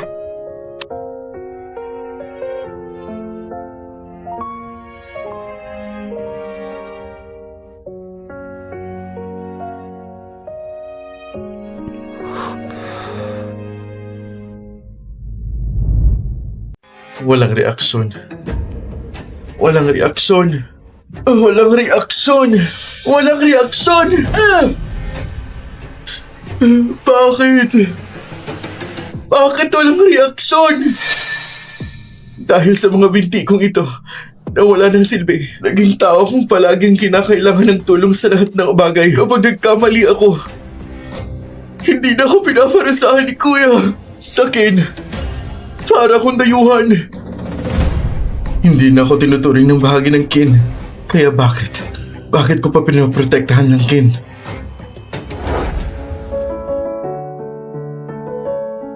Kinzo, may malaking problema tayo. May virus sa database ng kumpanya. Ay lihim ng proyekto ng King Group ay ninakaw. Tignan mo to! Ang virus na ito, siya ang gumawa. Kapag pinindot ang confirm key na ito, tapos na ang King Group. Wala nang makakaligtas.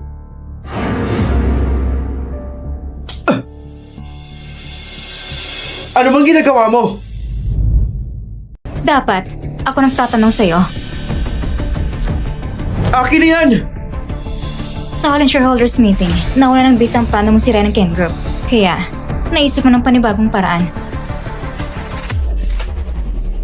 Talaga bang gusto mong sirain Ken Group? Wala kang pakialam! Talaga? Wala akong alam?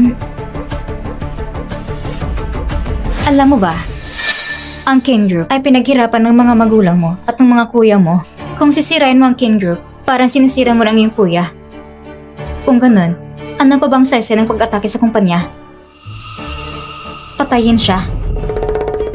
Tumahimik ka! Wala ka ng mga binte, galit ka sa mga tao na itinatanggi ka parang mahina at marupok na bagay at ang pinagmumula na yung paghihirap ay yung kuya. Patayin siya. Iyo lang makapapag-alis na yung sakit. Bakit? Ayaw mo pang gawin ito? Tutulungan pa kita.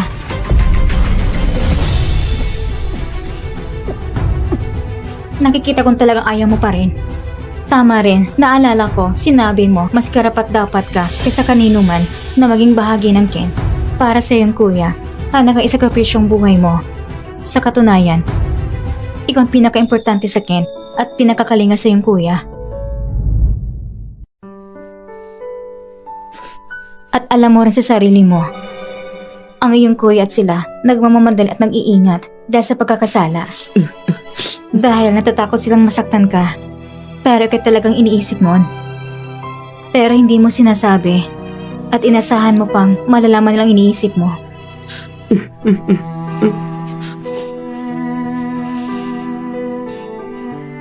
Tandaan mo, kapag may gusto kang sabihin, sabihin mo ng direkta.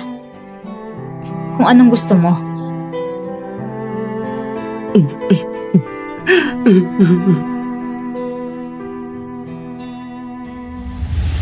Minsan, ang sobrang pagkakasala at pag-iingat ay nagiging sakit para sa kanya. Mag-usap na kayo ng maayos.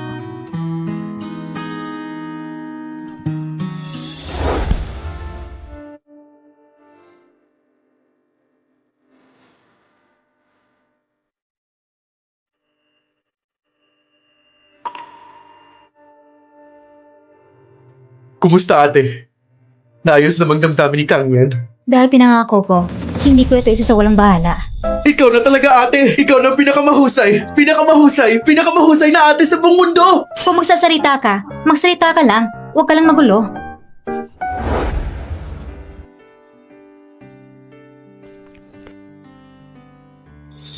Simula nang namatay ang aking mga magulang, hindi ko naisip na darating ang araw na may tutulong sa akin sa lahat ng problema ko.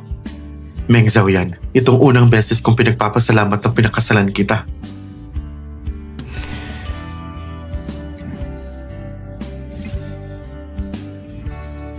Sa nangyari ngayon, salamat sa iyo. Ikaw, gusto mo na naman akong gantimpalaan? Anong gantimpalang gusto mo? Kung ganoon, sa oras ng diborsyo, maglang ka ng mas malaking bagay ng ari-arihan para sa akin. Pinag-iisipan mo lang ang diborsyo. Kung gusto mo ng ari-arian, hindi mo na kailangan maghintay ng diborsyo. Pinaalalahanan kita. Karapatan ng asawa na gastusin ang pera ng asawa ay ganap na tama.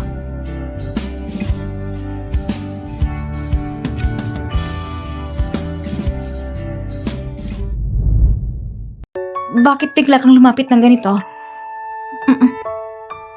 Ano bang iniiwasan mo? Natatakot ka ba sa akin? Natakot lang ako na baka lumapit ka ulit sa akin at mapilitan lang kung muling makomplikado sa'yo. Hindi ba't pinakaayaw mo na ako'y nakikialam sa'yo? O baka naman, lumapit ka dahil nagustuhan mo na ako. Kinzo, may isang dokumento dito. Kailangan pirmahan mo. Kinzo?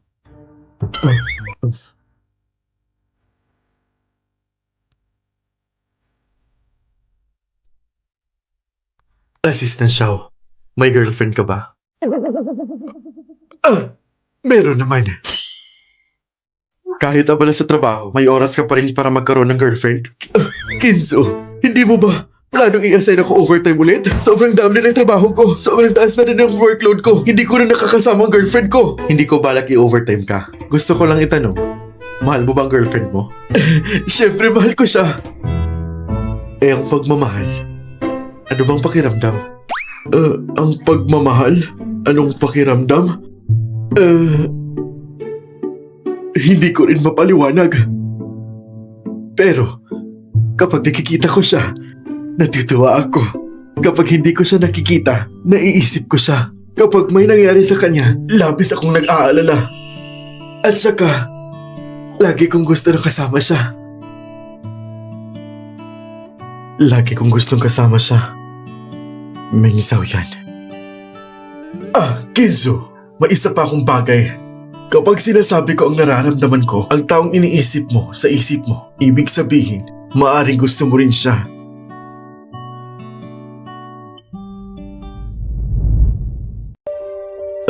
Ikaw. Kinzo, Bukas, kunin mo ang bonus mo sa accounting. Pagkatapos malinis si Kinshin lang, pahinga ka ng isang buwan. salamat Kinzo!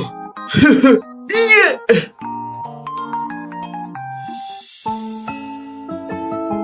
Ngayon, si Meng Zhao yan, puro divorce ang iniisip. Kailangan ko siyang pigilan sa ideyang yon at mapasigla muli sa akin. Dati, mahilig siya sa mamahaling gamit. Gusto ang pinakabagong Hermes na bag. Siguro, magugustuhan niya to. Ate, hindi ko alam kung anong gusto mo, kaya binili ko na lang lahat ng iba't ibang bagay. Lahat ito ay regalo para sa akin? Salamat sa pagtanggal ng bigat sa puso ko. Hindi yung malaking bagay. Walang dapat ipag-alala. Kung alam ko lang, dapat binili ko na lahat ng bag sa tindahan ito. Lahat.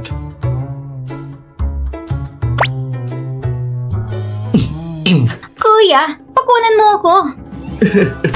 Kuya, ano ba yung binili mo? Wala naman.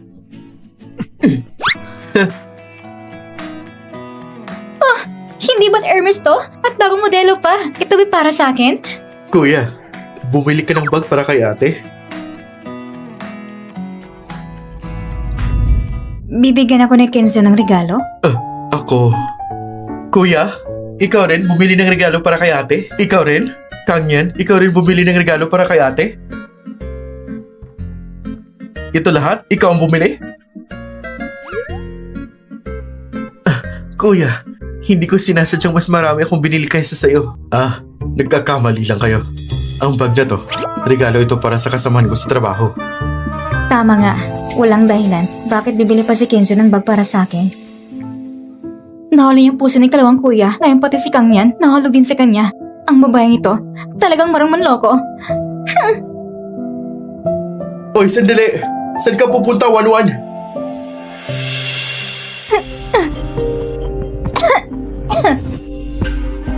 Mengzo yan? Ayoko sa'yo! Noon, sinadya mo lumapit sa akin. Para gamitin ako at lapitan ng kuya ko at iplanong kapamagan sa kanya. Ngayon, nahuli mo pa lahat ng tao sa pamilyang Ken. Ako, ayoko sa'yo! Kasalanan ko lahat. Kung hindi ako, paano mangyayari na masaktan ng pamilyang Ken? Lahat sila nahulog sa panila ng masamang babaeng ito. Kasalanan ni Ming Zhao yan ang maldita. Kung hindi dahil sa kanya, kung hindi dahil sa'yo, hindi sana mabigaw ang plano ko. At wala pa ang pangmatagalang ticket ni Kin Juan. Kasalanan mo yan dahil bobo ka! Hindi mo malang maalis ng maayos ang WeChat chat records. Pero, pati ang papa ko natalo rin sa kanya. Talagang ang hindi basta-bastang babaeng ito.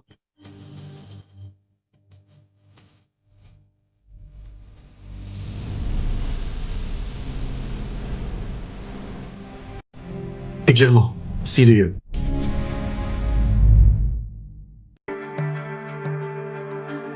Oh, tignan mo, sino yan? Kin Juan?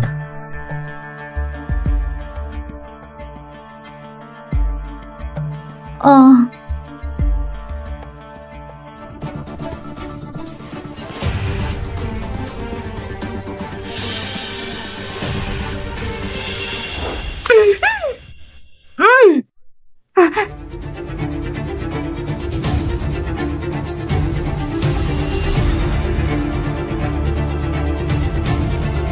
Gising ka na? Aze? Sosha-je? Anong balak ninyo?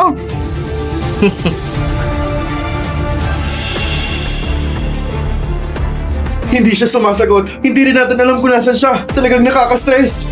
Kuya, siguradong walang mangyayari sa kanya, hindi ba? Tumahimik ka nga.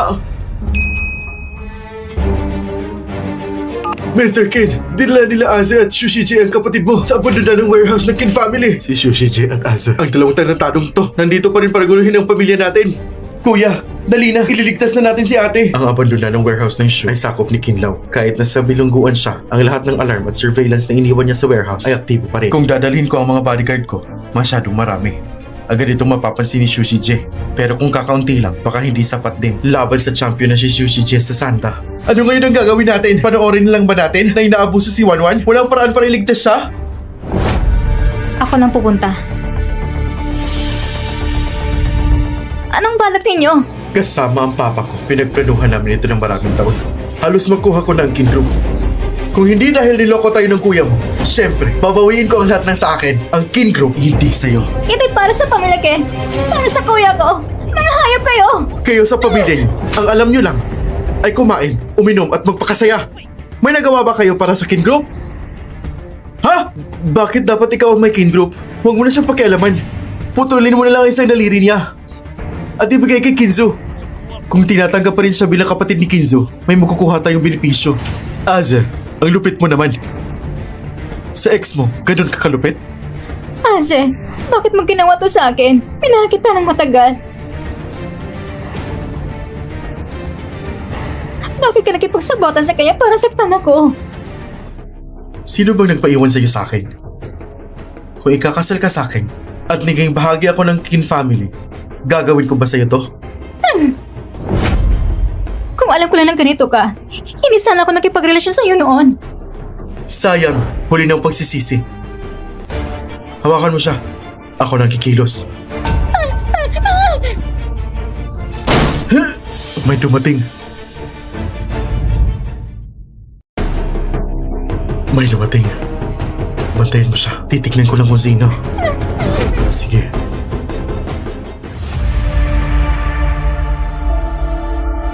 Kinzo! Ang lakas mo naman! Nag-iisa ka lang pumunta. Kinwan! Tignan mo, gaano katindi ang kuya mo. Perfect timing! Kung hindi babalik ng kuya mo ang kumpanya sa akin, paiiwanan ko siya na personal na makita ang kanyang kapatid na nagdurusa. Kuya, huwag mo kong pansinin. Umalis ka na. Huwag kang lumapit! Kung lalapit ka, papatin ko siya! Pakawalan mo si Susie J! Kinhuan, hindi mo alam tama at mali. Palagi ka nagkipagtunggali ka sa akin sa Kin House. Hinahawakan mo siya parang takutin ng kuya niya. Bakit? Akala mo ililigtas kong buhay niya? Hinahawakan mo siya parang takutin ng kuya niya. Bakit? Akala mo ba na ililigtas kong buhay niya? Dahil nga narito ka, kayong dalawa, hindi ba para iligtas si Kinhuan? Pumunta ako dito para lang hindi masagan ang aking interes. At saka, sabi ninyo, kayong dalawa ay ginagamit si Ken Huan para makakuha ng pakinabang sa Ken House. Bilang misis ng Ken House, hindi ko hayang maalis ang aking mga pag-aari. Meng Zhao yan. Ang talas ng babaeng to! Ah! Kinsong, hindi niya iniintindihan kapatid mo. Ikaw ba? Wala ka rin pakialam? Ano ba talagang gusto ninyo? Meron akong 15% share sa kumpanya. Gusto kong ibigay mo sa akin yun. Hindi mo hawak ang kapatid kong babae. Ngayon, inaapakan ka na ng misis ko. Wala kang anumang laban. Ano bang pananakot mo sa akin? Parang iniisip niya sa akin, pinaging wala sina Sushiji at Aze. Umayos ka! Tama. Si Kinuan ay nasa kamay ko. Maaaring isa lang ang kunin ko ng pakinabang at umalis. Kinzo! Ganun! Gusto ko lang ng 10% ng shares. Ibigay mo agad sa akin at bumili ka rin ng ticket papuntang abroad. Garantisado kong palalayain si Kinuan tapos aalis agad at hindi na babalik. Aze! Bakit ka tatakbo mag-isa? Aze! Bakit ka tatakbo mag-isa? Biniliktad ka na ni Madam Kin. Ano bang magagawa ko? Tingnan mo ang sarili mo, galing ka sa laban at ang pagkatao mo, isa ka talagang basura. Nakipagkolab ka sa sanggago. Ngayon, wala ka nang makukuha. Aze, kung tatakbo ka mag-isa, maniniwala ka ba? Isasama kita sa kamatayan! Biniliktad ka na ni Madam Kin. Tulad ng sabi niya, isa ka talagang basura! Putang ina mo!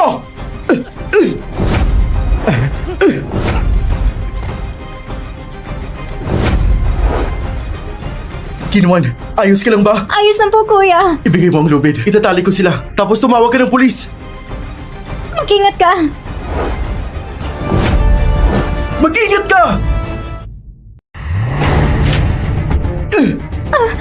So yan! Ate!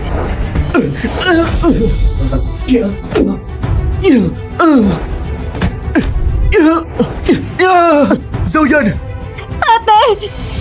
Magaling ka, ha? Pero hindi ka immortal. Natalo din kita! Hindi mo ako matatalo! Kinuan, tumawag ka ng ambulansya at ng mga pulis! Zoyan! Zoyan! Mamamatay na ba ako? Mukhang nakala ko mamatay sa kutsilyo ng iba. Zoyan, bilisan mo! Kaya mo pa yan! Hindi pwedeng pumasok ang mga kamag-anak. Kuya, sisigurahan niyo pong iligtas si ate, hindi ba? Magiging maayos lang siya.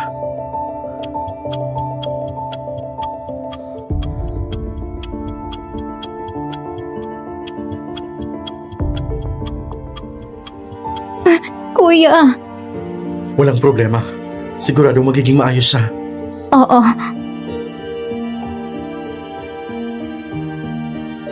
Doc, kumusta na siya?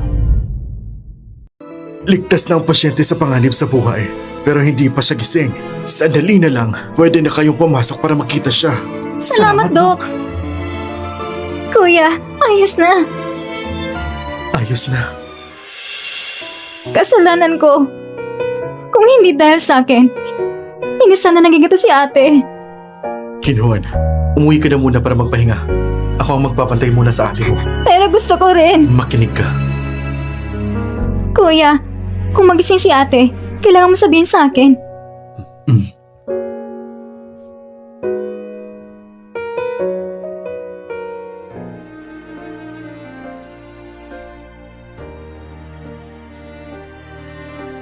Bakit hindi ko napansin noon na sobrang payat at late mo pala?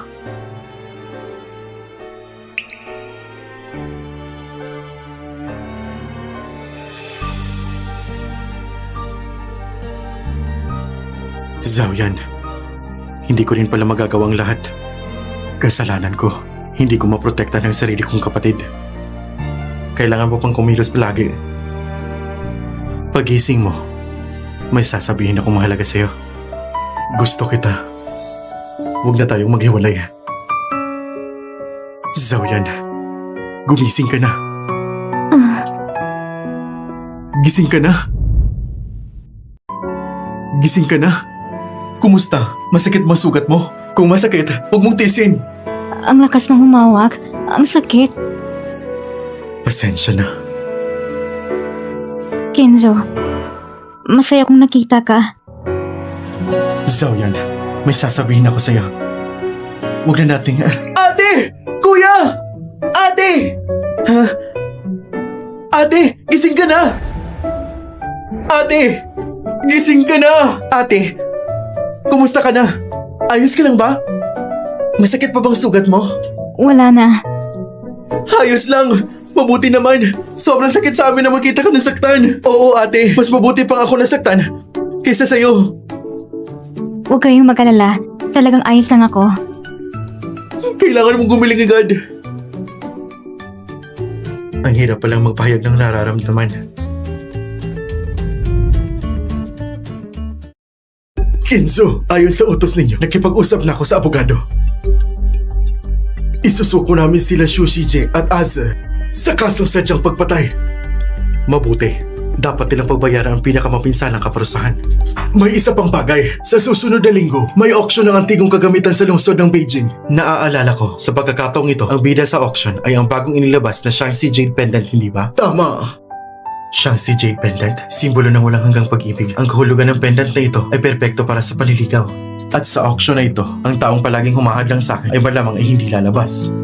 Sasamahan ko ang misis ko. Ihanda mo na ang kanyang gown. Opo.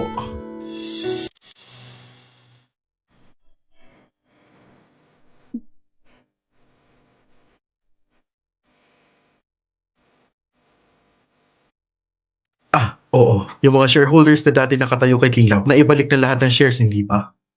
Opo. Lahat ng natitirang issue ay nalutas na. Sige. Ayusin mo na kung ilan ang shares at assets ko. Opo.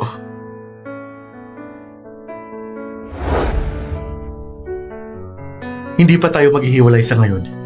Kailangan pa ng Gin family ng maraming aayusin. Sige, kapag rin stable ng kumpanya, maghiwalay na tayo. Sabi ni Assistant Shaw kanina, lahat ng problema sa Ken Company ay nalutas na, kaya mukhang gusto na makipaghiwalay sa akin ni Kenzo. Kung totoong maghiwalay kami, medyo malulungkot ako, ngunit mabuti naman siyang tao. Bahala na, hindi maganda kapag pinipilit. Isa lang itong kwintas. Sapat na itong panliligaw, may sincerity pa. Kung idadagdag ko pang lahat ng yaman ko, dapat sapat na. Teka, ako na. Hindi na kailangan, likod ko lang ng sugatan. Ayos lang naman ang kamay ko. Malit ang bagay lang ito, kaya ko na itong magsa. Asawa ko. Huwag mo na akong tanggihan.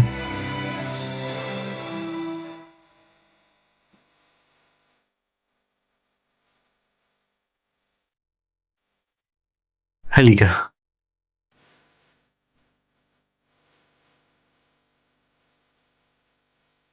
Bakit hindi ko napansin dati na ang ganda mo pala? Bakit ako tinitingnan ng ganito? Baka gusto niyo makipaghiwalay? Palagi mo kong tinitingnan. May gusto ka bang sabihin sa akin? Nahuli na ako. Maghintay ka na lang. Paglabas mo ng ospital, dadalhin kita sa isang auction. Pagkatapos ng auction, saka ko sasabihin. Sa auction? Anong balik ni Kenzo? Sige, papayag ako.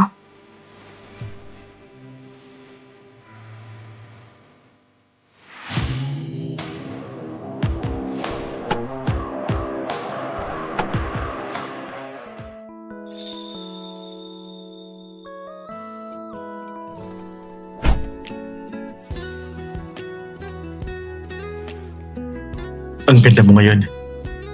Salamat. Huwag kang gumalaw.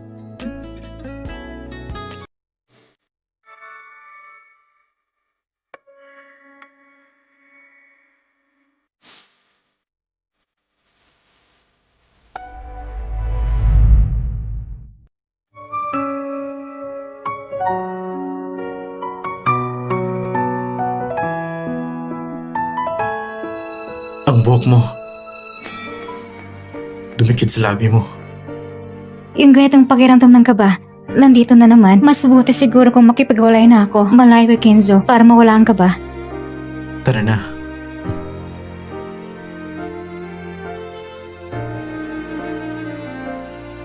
Ay, narinig mo ba? Sa auction ngayon, si Ming Zhao yan ay sasama kay Kenzo. Ang babaeng ito, si Ming Zhao yan, walang hiya talaga. Dati, pinaghirapan niyang pakapasok sa kama ni Kenzo. Ngayon naman, walang konsensya na dumikit sa kanya at isinama pa sa auction. Kung hindi siya, ang dapat ikasal kay Kenzo noon, dapat si Meng Meng. Pero nakalipas na yon. Meng Meng, mabuti kang tao. Kung akong nadami sa arranged marriage, ipapakain ko sa ng balat niya. Hintayin mo lang. Sa auction ngayon, siya kong painggitin si Ming Zhao yan at ipaparamdam sa kanyang galit ko. Mr. Ken! Mr. Ken! Mr. Lee. Matagal na tayong hindi nakita, Mr. Ken! Oo, matagal na, Mr. Wang. Ano ang pinagkakabalahan mo kamakailan? Gusto kong pumunta doon at tignan ang mga exhibit. Huwag kang lalayo.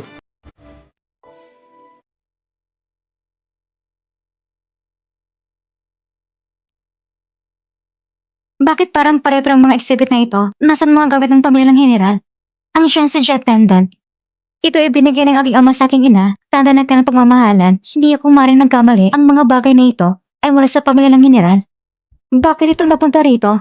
Baka ang mga bagay sa mundong ito ay may kaugnay sa aking mundo. Anong koneksyon nila?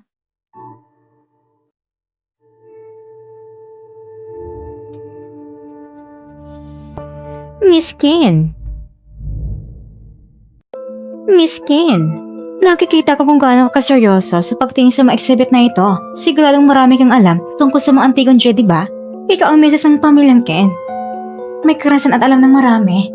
Ang mga bagay na ito ay mga bagong tuklas na kayamanan kahit ang mga historiador at hindi rin ito malalaman ni Ming Zhao yan. Pero base sa pagkakilala ko sa kanya, ayaw niyang mapahiya kaya siguradong magsisinungaling siya. Sasabihin kilala niyang mga ito kaya huwag mo na ipagdalawang isip. Mrs. Ken, ang mga antigong Jade na ito ay may mahabang kasaysayan. Tangi ang tunay ng mayamang pamilya o may pinag-aral ng pamilya ang nakakaunawa ng mga ito. Mrs. Ken, matagal na kayo mag-asawa ni Mr. Ken, kaya normal na hindi mo pa lubos na nauunawaan. Ang mga bagay na ito, talaga mo medyo may alam ako. Oo, talaga ba? Kung ganoon Mrs. Ken, dahil alam niyong mga ito, bakit hindi niyo ikwento sa amin kung saan nanggaling ang mga ito? Oh, Ginoong Wang! Nandito na pala kayo! Narinig ko na matapos ninyong matagpuan ang mga Jade na ito, palagi ninyong pinag-aralan ang kanilang pinagmulan. Kumusta na ang mga progreso ninyo? Natagpuan ko na ang kabuuan ng kaalaman tungkol sa mga Jade na ito. Pagkatapos ng auction na ito, ipapaliwanag ko ng mabuti sa lahat ang pinagmulan ng mga Jade na ito. Sige! Kung ganoon Mrs. Ken, dahil alam niyong mga ito, bakit hindi niyo ikwento sa amin kung saan nanggaling ang mga ito? Bukod sa akin, may iba pa pala nakakaalam ng pinagmulan nila. Mrs. Ken, sabihin niyo na, palagi niyo itinatago. Hindi ba maaaring hindi niyo talaga alam ang mga antigong ito? At para mapanati ang reputasyon, sinusubukan niyo nilangin kami? Ang Shanxi Jet Pendant ay mula sa panahon ng Silangang Tang, isang general na nagangalang Meng Yan ang nabigay sa kanyang asawa bilang tanda ng pagmamahalan. Ang bagay na ito ay napunta sa kanilang anak na babae na siyang unang babaeng general na Silangang Tang. Ang mga exhibit dito ay galing sa tahanan ng General Meng. May ilan ay pamana pa. May ilan ay regalo mula sa emperador. Ang sinasabi niya ay kapareho ng resulta ng aking pananaliksik. Talagang ang alam niya ang pinagmulan ng mga bagay na ito. Bakit kayo natatawa? Mrs. Ken, ang galing mo namang mag-imbento. Ang mga Jade na ito ay bagong natagpuan ng kamakailan. Wala pang nakakalam sa mundong ito kung saan sila nagmula. Pero ikaw, alam mo pa rin. Kami naman, puro lang mga sinasabi sa'yo. Pero ang tapang mo namang magpanggap.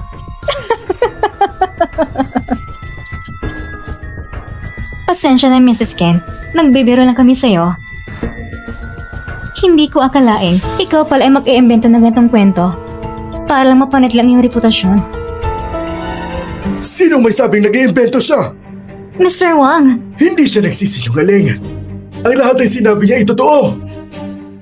Ang mga Jade na ito ay talaga namang galing sa kamay ng unang babaeng general sa Silangang Tang. Imposible!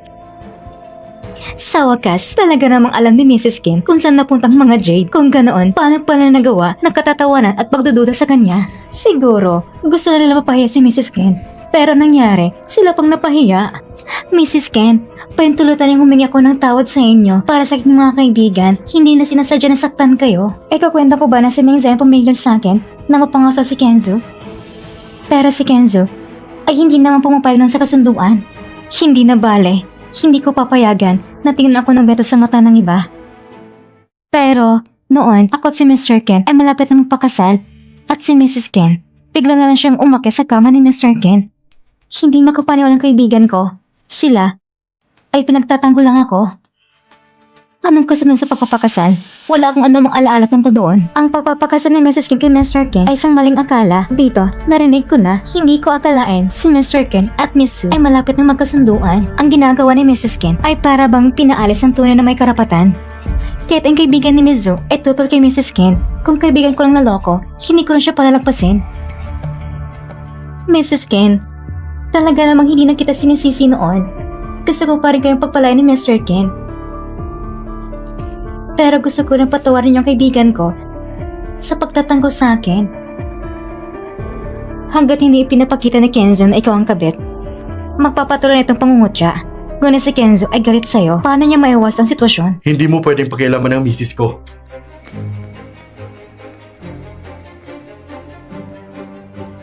Mr. Ken, bakit nandito si Kenzo? Ayos ka lang ba? Sabi ni Mizu, naggusto niya sana makipagsundo sa'yo at ako ang sumisira sa plano ninyo. Mr. Ken, hindi yung ibig kong sabihin. Miss Zhu, totoo ngayong ama ay humingi sa akin ng isang kasunduan. Ngunit agad ko itong tinanggihan. Kailan ba natin naging tiyak na magpakasal at pinag-usapan pa ang kasal? Sa wakas, hindi na pumayag si Mr. Ken sa kasunduan. Kung ganon, si Miss Zhu kanina, paano niya nasabing hindi na niya sinisisi si Mrs. Ken? Meng Meng, hindi ba sabi mo na si Mr. Ken ay nagkipagsunod sa'yo sa pagpapakasal? Ano ba talaga na nangyayari? Ang nangyari kanina, Miss Zhu, ay seryosong nakaapekto sa reputasyon ng aking asawa. Tiyak nakakausapin ko ang iyong ama ng maayos.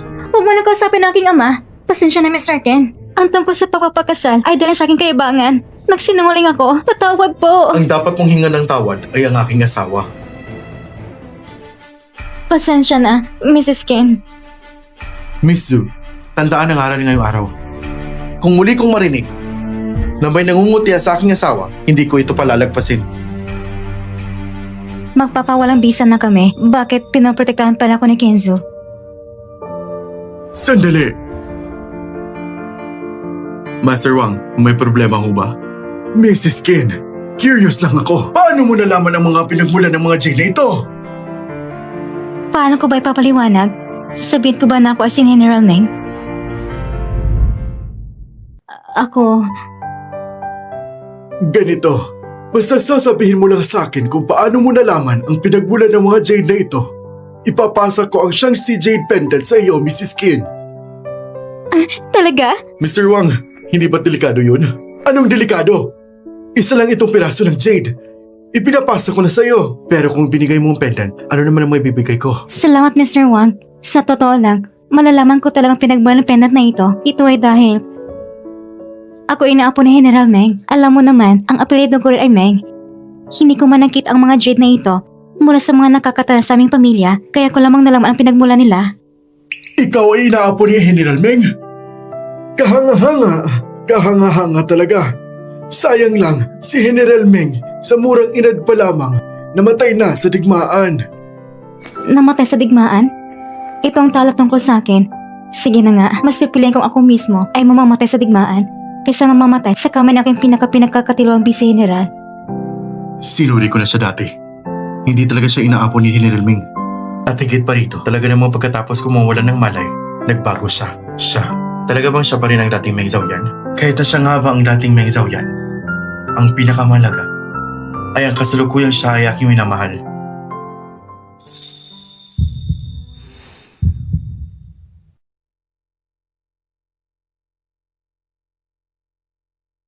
Isang linggo akong naghintay para lamang gamitin ang pendant na ito sa pagpapahayag ng aking damdamin. Ngayon ay nauna na ang matanda sa pagbibigay nito. Hindi na pwedeng maghintay. So yun.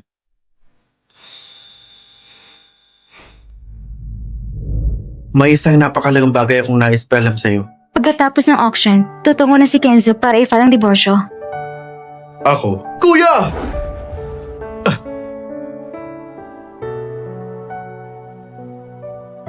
Sundan mo ko.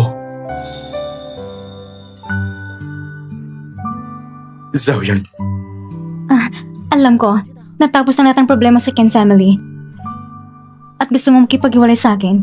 bakit mo iniisip yan? Ano? Ano diborsyo? Kuya, bakit mo naman gusto makipaghiwalay? Napakabait naman ni ate. Tama kuya, kakatapos lang niya iligtas ang kapatid natin at nais mo na siyang iwan. Sobra ka na! Tama kuya. Kahit ang ginamit niya ko dati, galit ako noon. Pero ngayon, napagtanto ko na, talaga namang iba na si ate. At siya tumulong sa ating pamilya Ken sa napakaraming bagay. Kaya huwag mo na siyang iwan ha?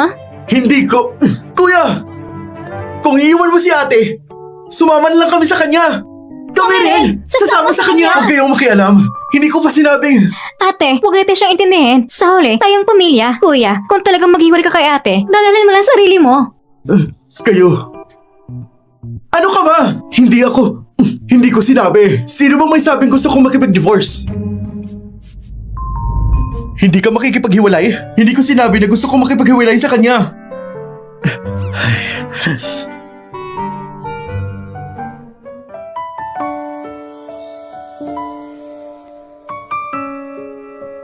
Xiaoyan, gusto kong sabihin sa'yo na gusto kita. Huwag mo akong iiwan. Manatili ka sa pamilyang Ken at ipagpatuloy ang pagiging asawa ko. Ayos ba?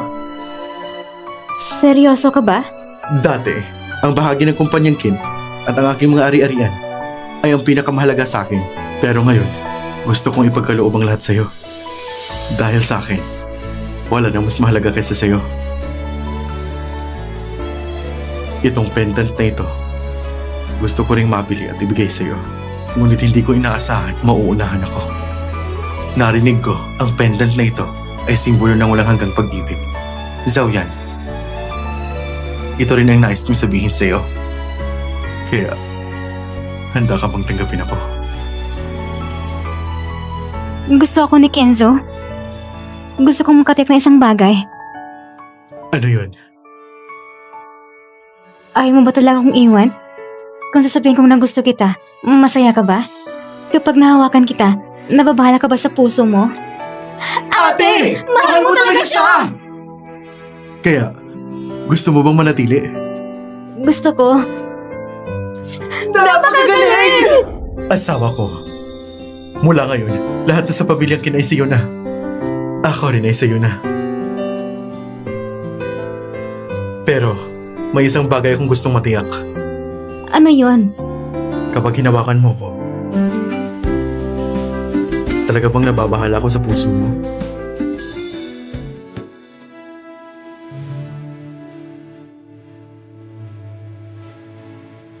Nakakakilig!